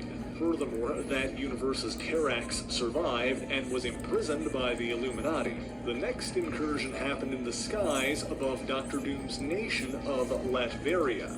This encroaching Earth had already been scoured of life by the map makers and their Sidera Maris robots. These beings can be talked about in more detail another time, but the short version is that they were created by the Beyonders after they saw that their experiment was being disrupted. And so, while the Black Panther regretted their actions, the Illuminati were willing to destroy a lifeless world to save their own. It was also this event which prompted Dr. Doom to investigate the incursions, but because time travel was involved when he did so, the effects of his involvement had already happened. Incursions continued to occur and were dealt with either by the Illuminati or others. Meanwhile, Thanos, the Mad Titan, launched an invasion of Earth, the details of which can be read in the event simply titled Infinity. At the end of that, Thanos and 2 of his generals, Corvus Glaive and Proxima Midnight,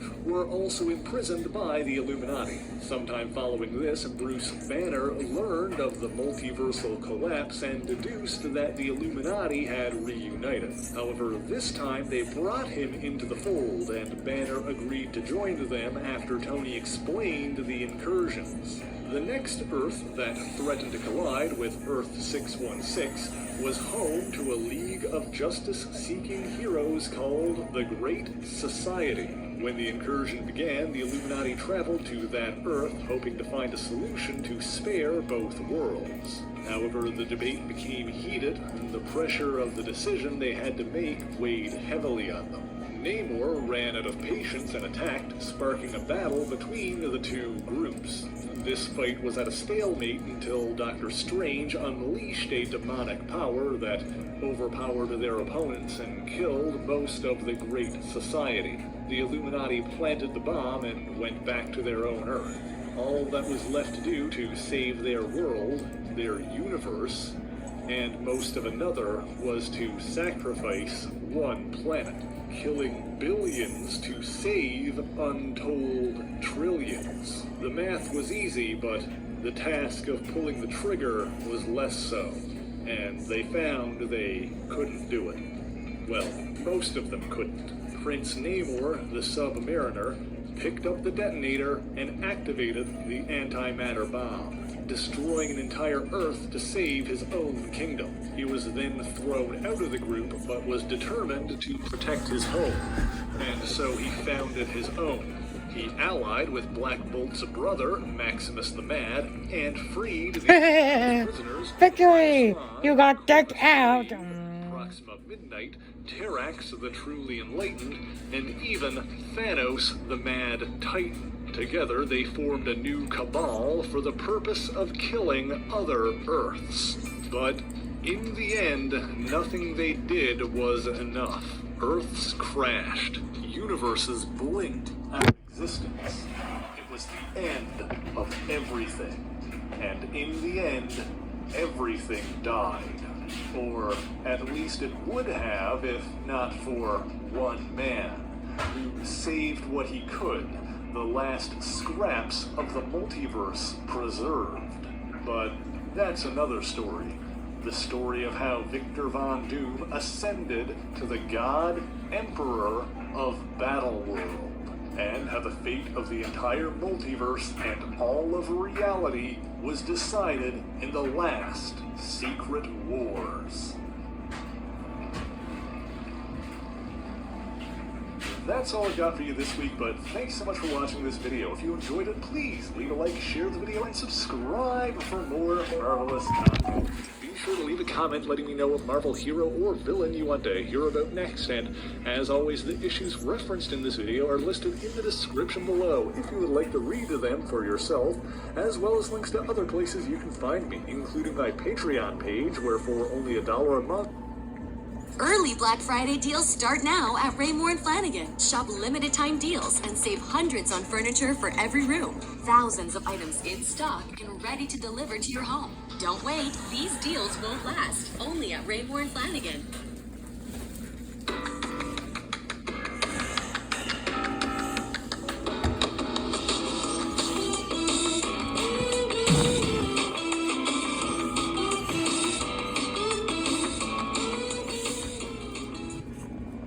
Greetings, true believers, and welcome to another enormous episode of History of the Marvel Universe with me, your host, the Merry Marvelite.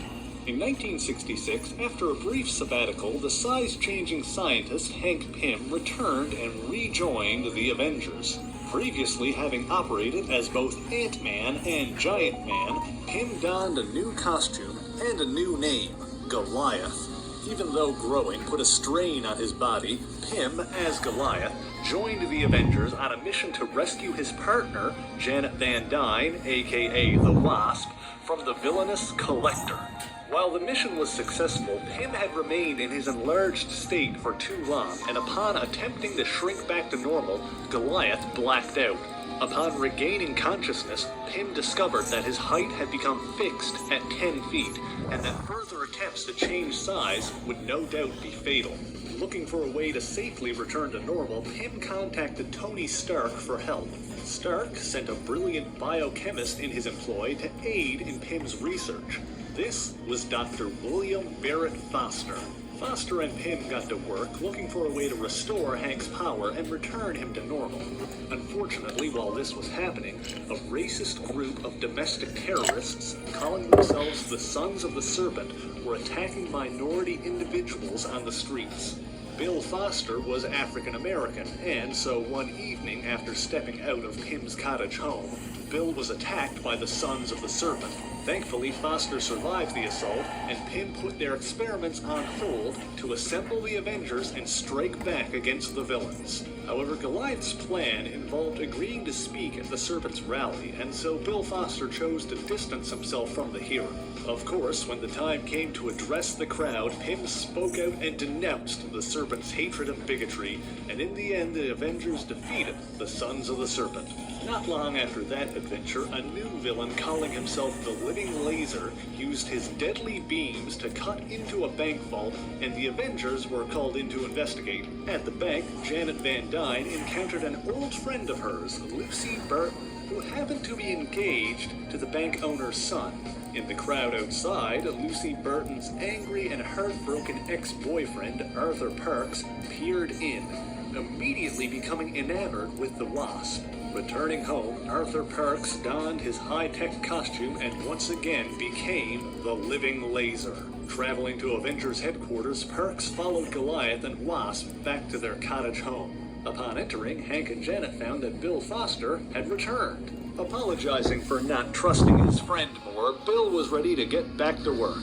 Janet left to allow the two men to work, and the living laser attacked, intending to eliminate his competition.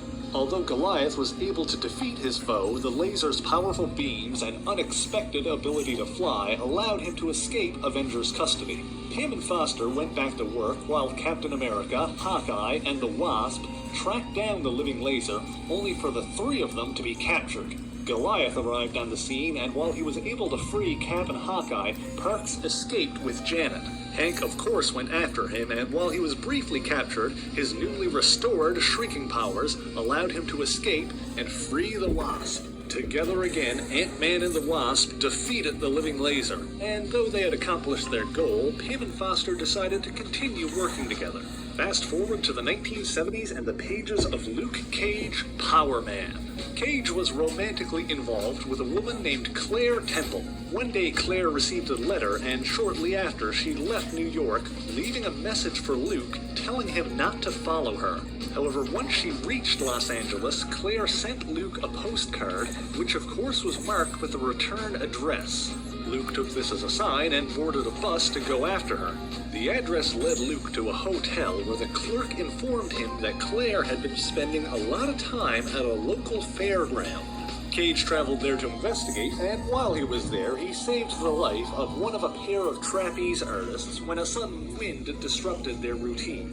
And astute Marvelites may recognize these two as the Great Gambonos, members of the Circus of Crime that first appeared in early issues of The Amazing Spider-Man. After that excitement, Luke and Claire were reunited, and Claire revealed that the letter she received had come from her ex-husband, Bill Foster.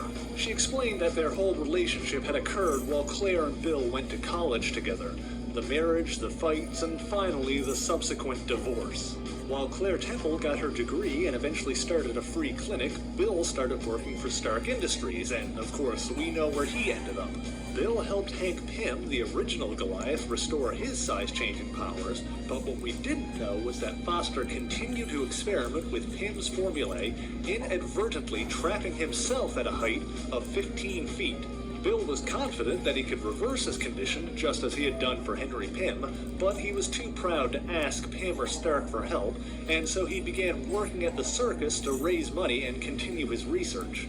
This plot point is dumb, but it gets retconned real quick, so just stick with me for a minute. When Claire learned of Bill's condition, she wanted to see him again, but she didn't want to involve Luke due to Luke's status as an escaped convict and Bill's connection to the Avengers.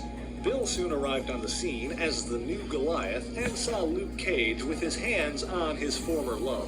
In traditional superhero fashion, this misunderstanding led to a scuffle, but their combat was interrupted by the arrival of the Ringmaster and his Circus of Crime. The Ringmaster seized control of both Power Man and Goliath with his hypnotic power, and Princess Python zapped Claire with her Electro Prod. Claire was brought to Princess Python's wagon, where she slowly regained consciousness, knocking out and impersonating her captor long enough to knock Luke back to his senses. Luke Cage fought back against the Circus of Crime until the Ringmaster set the hypnotized Goliath against him. Luckily, Luigi Gambono, whom Luke had saved earlier, repaid his life debt by swiping the Ringmaster's hypnotic hat and freeing Goliath from his control. Of course, Cage teamed up with Goliath to defeat the Circus of Crime before leaving with Claire. Random side note, while issue 24 of Power Man correctly identifies Bill Foster, the following issue mistakenly refers to him as Bill Temple in the caption boxes. Anyway, Bill next appeared in his own series the following year. At his regular height of 6 feet, Bill wandered the streets of Los Angeles where he grew up, reminiscing about his past, until he was attacked by a trio of would-be muggers. Bill grew to giant size and easily dispatched his attackers, leaving them for the police before returning to his apartment. Here, Bill expressed concern about leading a dual life as a superhero, even after he was called by the recently hospitalized Hank Pym and Janet Van Dyne. Bill explained that he was in charge of Tony Stark's LA lab, and with the recent attacks on other local laboratories, he was likely to be needed there. Naturally, since Bill is a highly trained biochemist in the employ of Tony Stark, this is where we learn that his story about joining the circus to raise money was a lie that he told in order to see Claire again. Not only that, but Bill was never trapped at giant size. After all, while Hank Pym developed the size-changing serums, Bill Foster was the one who perfected them and removed all of the negative side effects. Unable to make a decision about leading a dual life as a superhero, Foster returned to the R&D lab where we meet his team. Herbert Bell, Dale West, and Talia Kruma, a trio affectionately referred to as the Whiz Kids. The following morning, after reading of another attacked laboratory, Bill was convinced that his facility's radium would be next. Sure enough, that evening, the warehouse containing the radium was attacked by a gang led by a powerful new supervillain calling himself Atom Smasher. However, when they broke in, they found Black Goliath waiting for them. Goliath fought the crooks, but during the battle, he took a blast wave from Atom Smasher. He blocked another radioactive blast, accidentally striking a crate of volatile chemicals. The warehouse caught fire, causing an explosion. Atom Smasher ran off without the radium, and Black Goliath barely escaped with his life. Fortunately, he was found and nursed back to health by a woman named Celia Jackson, and the two grew close quickly. After fully recovering, Bill returned to his lab. Here, he found a sealed crate with explicit instructions not to be opened without the express authorization of Tony Stark. That'll come up later, but for now, Bill had the Whiz Kids whip up a device which he could use to detect Atom Smasher's energy and track down the villain. This time, Goliath was prepared, and so he defeated Atom Smasher and his men. But the villain's employer didn't want him talking, and so Atom Smasher was killed by a sniper before he could be brought to the police. Bill tried to go after the assassin, but though his powers should have been safe to use, he involuntarily shrank down, writhing in pain. The sickness lasted until the following day when the Stark West lab was attacked by a gang of masked criminals who stole the sealed box that Stark had stored there. Black Goliath intercepted them during their escape and battled their superpowered leader, Vulcan. Goliath was able to grab the box, but Vulcan blasted him back into a building which collapsed on top of him. While the Black Goliath was able to dig himself free, Vulcan escaped and the box remained buried. It seems, however, that Bill assumed that Vulcan had escaped with the box, as when Tony Stark contacted him, he reported that the box was in fact stolen. Stark attempted to explain the nature of the box, claiming it was related to the death of a scientist named Al Harper. We'll come back to that in a bit. But the transmission was cut off by a government agent named Ballard who didn't trust Foster. On another side note, this is Ballard's first appearance, but he would later appear as the villainous Centurion in the pages of Miss Marvel. Anyway, it seems that Bill wasn't wrong about the box being stolen, as it was seemingly discovered by a man named Jerry Washington, who planned to sell its contents.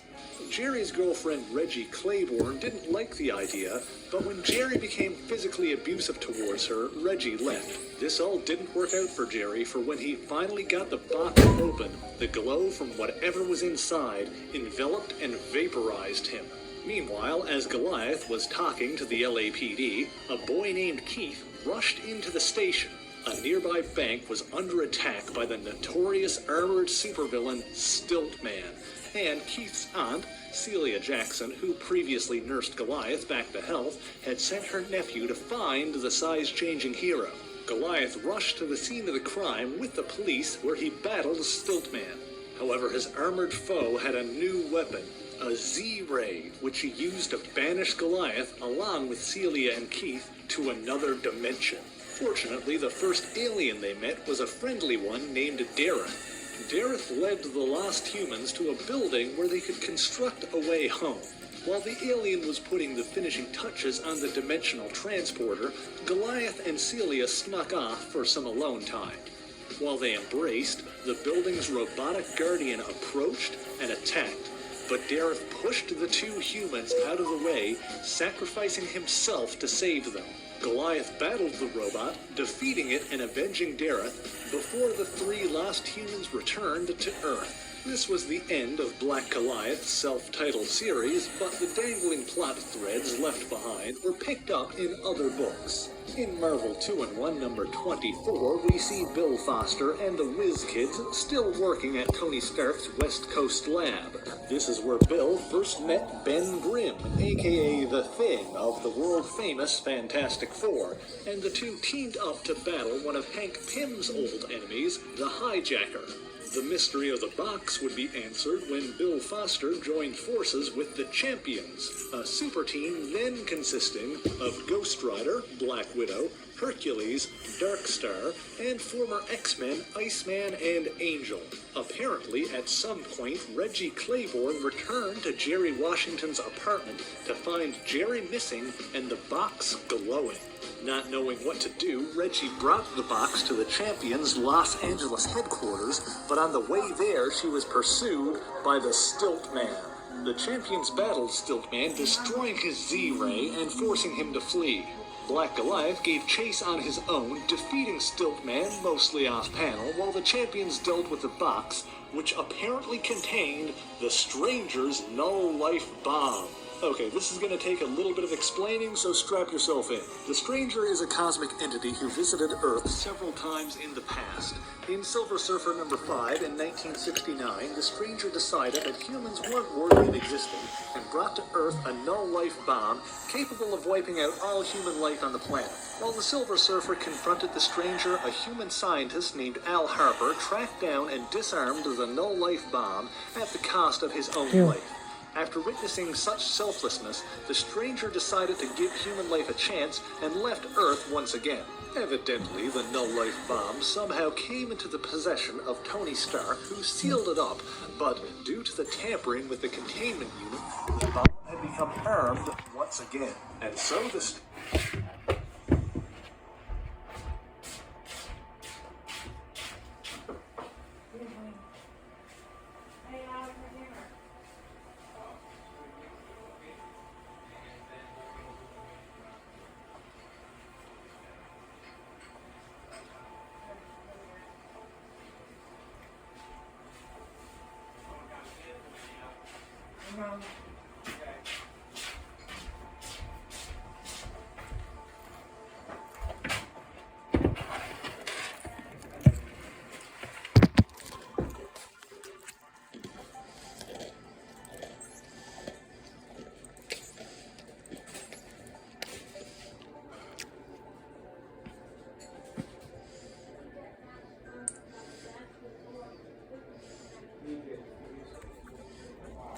Stranger returned to Earth intending to disarm the bomb, while the Champions distrusted him and initially attacked. When the bomb began its expansion, they had no choice but to listen. Apparently, the null-life bomb was not an explosive at all, but instead was designed to become intangible and expand to encompass the entire solar system before solidifying and contracting again. The Stranger sent the Champions on a quest to retrieve the one thing that could stop the bomb, the rune staff of Kamo Tharn. Not realizing that Hercules and Sith had already brought the staff to Earth in Thor number 235, and it was currently sitting in Thor's broom closet. With the Stranger's help, Darkstar grabbed the rune staff and used it to disarm the null-life bomb, disabling its ability to solidify and causing it to harmlessly expand infinitely. We later see Bill Foster in Marvel 2-in-1 number 54 after he joined up with Project Pegasus, a government program designed to research unorthodox energy sources. The project examined various energy-producing supervillains, and so Bill was brought in to study the corpse of Atom Smasher. When an enemy agent released a radioactive supervillain called Yugioh from his containment cell, Bill was forced to reveal his secret identity and his new costume to Ben Grimm. At Ben's suggestion, Bill took Pym's old codename Giant Man, although eventually he did start calling himself Goliath again. Giant Man battles Yugioh, seemingly unconcerned with his radioactivity, and he and the Thing were able to defeat and contain him. A few issues later, we learn why Bill wasn't afraid of Yugioh. He'd been slowly dying of radiation poisoning since his battle with Atom Smasher. finally explaining his sickness after that encounter.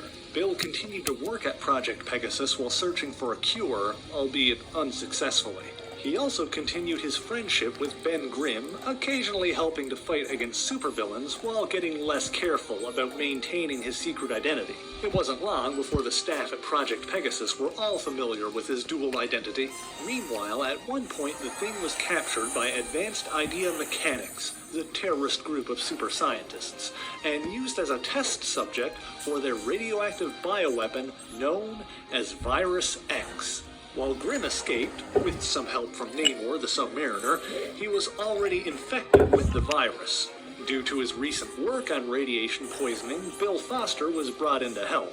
While Bill was unable to cure the Thing on his own, he accompanied him, along with Captain America, to raid AIM's command center in search of an antivirus. When Giant Man fought his way into the research labs, he deduced that the cure for Ben's condition might also be the cure for his.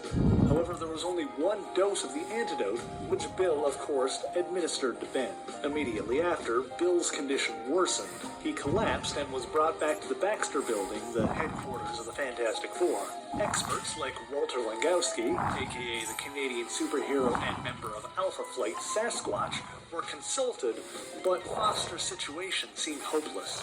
With no recourse left, Bill decided to return to his Stark West lab in Los Angeles and reunite with the Whiz Kids, where he also found Celia Jackson there waiting for him. Ben Grimm accompanied him to LA, but he wandered off to allow Bill time to reconnect with his friends. As he did, he encountered a costumed gang infiltrating another part of the lab. The gang was led by Atom Smasher, seemingly back from the dead. Atom Smasher blasted the Thing away and escaped, but the commotion drew the attention of Bill Foster and his friends, who came to investigate. Soon after, Spider-Woman, who had tracked Atom Smasher from San Francisco, also arrived on the scene. Bill confirmed that the previous Atom Smasher's corpse was brought to Project Pegasus, and so this new Atom Smasher couldn't be the same man. However, if he possessed the same powers, Bill could track him down based on his unique radiation, and maybe even decipher a cure for himself. Meanwhile, Atom Smasher completed his ultimate weapon, the Neutralode, a machine capable of flooding an entire city with his own deadly atomic energy, killing its entire population in seconds, leaving him and his men free to steal whatever they wanted. Fortunately, Bill was able to lead the Thing and Spider-Woman to Atom Smasher's lair. The Thing was able to hold off Atom Smasher's Robotron mechs, while Spider-Woman's immunity to poisons and toxins rendered the radioactive villain's powers non-fatal against her. However, when Atom Smasher blasted her and made a break for his machine, Bill Foster forced himself to become Giant Man one more time and stop him. During the resulting fight, the new Atom Smasher revealed that he was the brother of the original Atom Smasher. Together, they developed the process which gave them their atomic powers, and when his brother failed, he ordered his death. Atom Smasher was able to get away from Giant Man and attempted to activate the Neutralode. However, the deadly machine was damaged during the battle and exploded upon activation, killing the second Atom Smasher.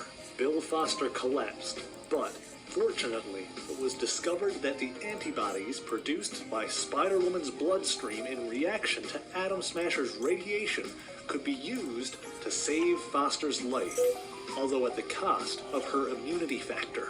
Somewhat reluctantly, Spider-Woman agreed to undergo the transfusion, finally curing Bill Foster of his life-threatening radiation poisoning. Of course, this would not be the last we saw of Bill Foster, as he later continued his career as Giant Man.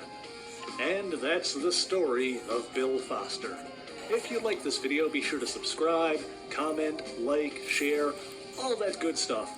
As always, the issues referenced in this video are listed in the description below if you would like to read them for yourself, along with links to my Twitter, Patreon, Instagram, all kinds of good stuff. So until next time, true believers, Excelsior! Okay. The workout that never gets old, because it's never the same old workout. Let's go. and skin and horns. Some vary drastically in shape, and in this case. My first LEGO Ninjago episode from a couple weeks ago has gone over so well that all of you in the comments have essentially been darething me to do another round. So we're doing that today. I'm once more redrawing a bunch of Ninjago characters that you all requested in the last video in my art style, with a few design tweaks as I also rewrite them to fit into other superhero universes. Once again, we've got Marvel, My Hero Academia, DC, although none of these stories are actually connected to the stories in the previous episode, and I have added in one new superhero universe that I didn't use last time. And I think it ended up being a weirdly good fit. I think you'll all enjoy this, so let's get into it. Let's go. Hit like if you want, subscribe if you feel like, but either way, enjoy the show. When Cole was growing up, he always loved the idea of becoming a superhero. He saw teams like the Avengers and X-Men using their powers to save lives, accepted the idea, and pushed. His father loved each other, but Iron Fist thanked Cole for his help and told him that every 15 years at this location, the gateway to the mystical city of Kunlun, where Iron Fist had gotten his powers,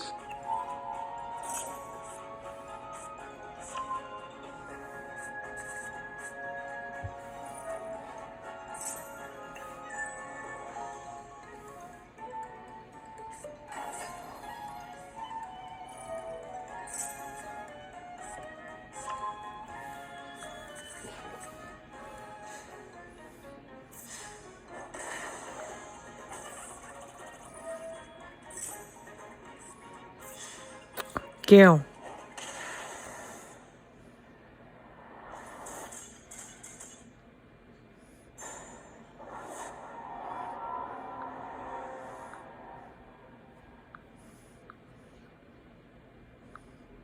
All right, one down.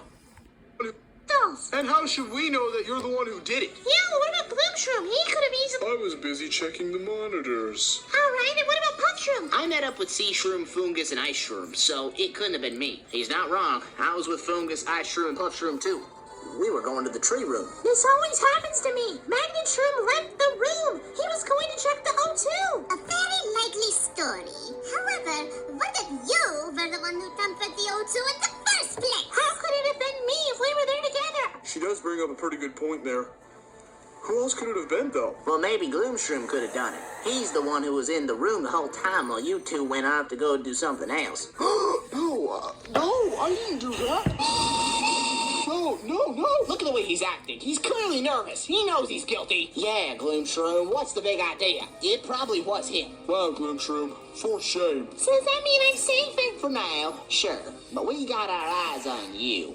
Okay, then take Gloomshroom away. You guys are seriously voting me out all because I didn't do anything, right? Uh-huh. Sure, Gloomshroom. I thought I trusted you. All right, do what you must.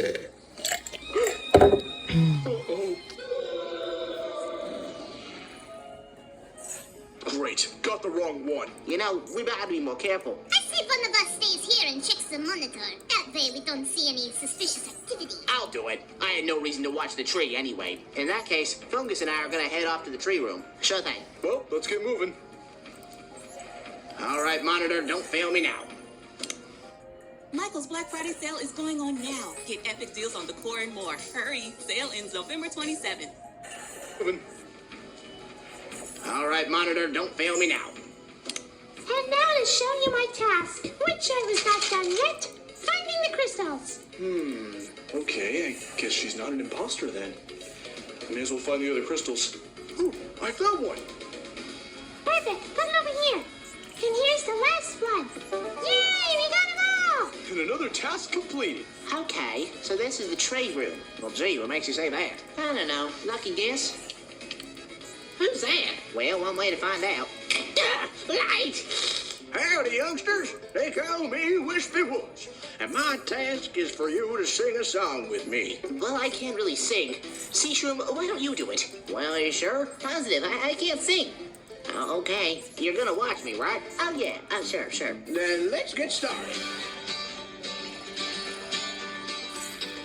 Fluffy, fluffy bonies bouncing in the wood. Fluffy, fluffy bonies bouncing as they should. They bounce, bounce, bounce, bounce around. Woohoo! take it away. Play that old harmonica now, why don't you? Gotta admit, it's a little catchy. Don't know what makes singing mesmerizing. I like it. Huh? All right, so there's Puff Shroom, there's Fungus and Sea Shroom, there's Hypno Shroom, Sun Shroom and Fume Shroom. Wait, So this is the pool room, huh? Okay. But I'm not sure what the task is, but... Uh-oh! What's he doing? Oh, now what? Oh, here's the problem. Here, let me fix it. Beep, beep, beep, beep. All right, that should do it. all right, I completed my task. Now, oh, great, really? I was just getting my groove on, too. Don't mind me, Sea Shroom. I'm just checking the monitors. Well, Shroom, it's a good thing you called an emergency meeting. Yeah, convenient it happened at the same time as Sun Shroom discovering Hypno Shroom's body. Too bad it had to happen to her. Well, Sea Shroom could have done it. What? Wait just a minute. We were in the room the whole time. Oh, silly me. My memory's getting a little fuzzy. Sorry about that. Yeah, it's fine. Just don't let it happen again. As I was gonna say, I saw Puff Shroom on the cameras. Oh, yeah, I was doing a task. And what was the task? I was in the pool room. I was cleaning out the pool. That's funny. The pool room didn't have any water. Oh, it didn't. Well, I was cleaning the ribs. Well, it couldn't have been me. Fume Shroom and I were doing a task. And this time, I saw it. And how do we know you didn't do it, Ashroom? Because, as I just said, on the monitors, I saw Puff Shroom. Really? Is that so? How are we to believe that you were the one looking on the monitor? Yeah, you weren't near any of us. You could have tampered with the heat. Me? Tamper with the heat? I'm an ice shroom. Why would I tamper with heat? If anyone cares about the cold, it's me. Well, yeah, I never thought of that. I know what I said, and I know what I meant. I'm voting Puff Shroom. Anyone else? I mean, sure, may as well. Yeah, might have been. Yeah, okay. I just can't imagine one of my own kids doing it. Oh, no.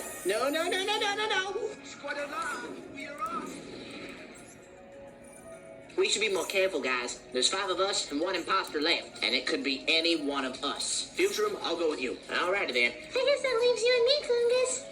Alright, let's go. Wow, he sure is slow. I've never been in this room before. And there's a brain. I'll take care of this one.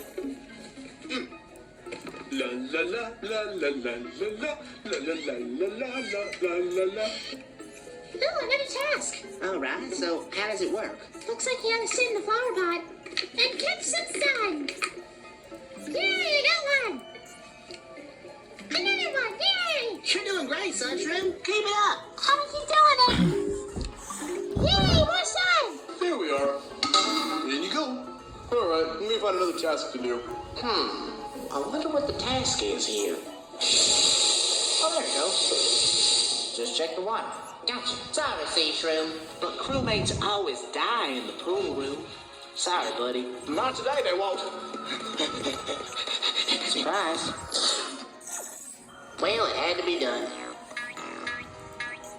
Why? There's no one here.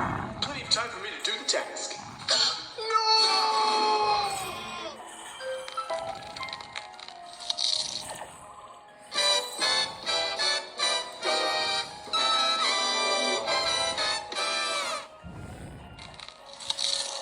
Alright, this is getting ridiculous. Now Sea Shroom's dead. Well, you know it wasn't me. I couldn't have done it. Says the guy who didn't complete the task. Yeah, well, you beat me to the punch. I was doing a task too. What was the task? I was collecting sun in the flower pot. How do we know that's even a task? Oh, don't worry, it was. I saw her, clear as crystal. Yeah, I mean, how'd you not know that task, Shroom? Could you be the imposter? What? No, I'm not the imposter. The name of every task. Oh, I wish you didn't say that. Oh, great. Here we go. Well, it depends. I will tell you about every single task. There's a few in this garden, and I'm gonna tell you all of them. What have I done?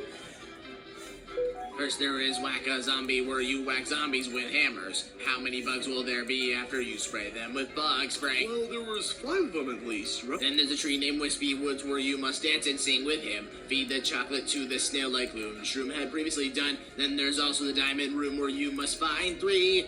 Check the O2 and temperature 2. Catch the sun in the basket, get a score. There is also the brain room, where you must take it and throw it in the trash. Last, there is the pool room, where everybody goes and dies. We really just had to open our mouths, didn't we? Finally, there's the monitors where we can check on everyone. One in here and one in the tree room. Oh, yes, I know it's so true. There are a lot of tasks, but I have said them all. These are the tasks that needed to be done. These are the tasks that needed to be done.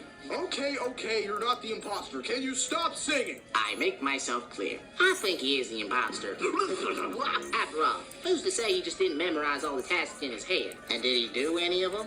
I don't think so. What? I didn't get the monitor. I rang for the emergency meeting. Of course I did. Meanwhile, look at you, Fungus. You didn't do anything. But I looked at monitors too. I mean... Okay, then name one of the tasks in the song.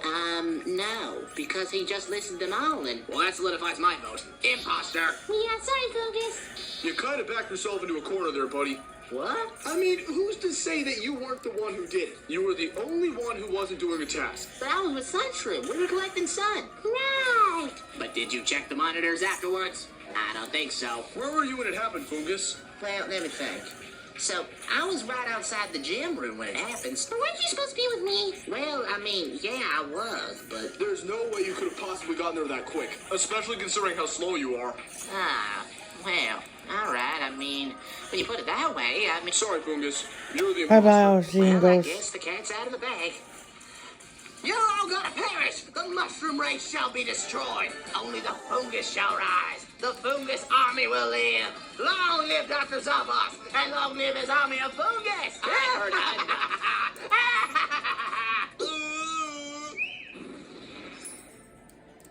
Nice job, guys! We got all the imposters! And that was the episode. Bye, guys. Anywhere closer to Operation Safe Scaredy.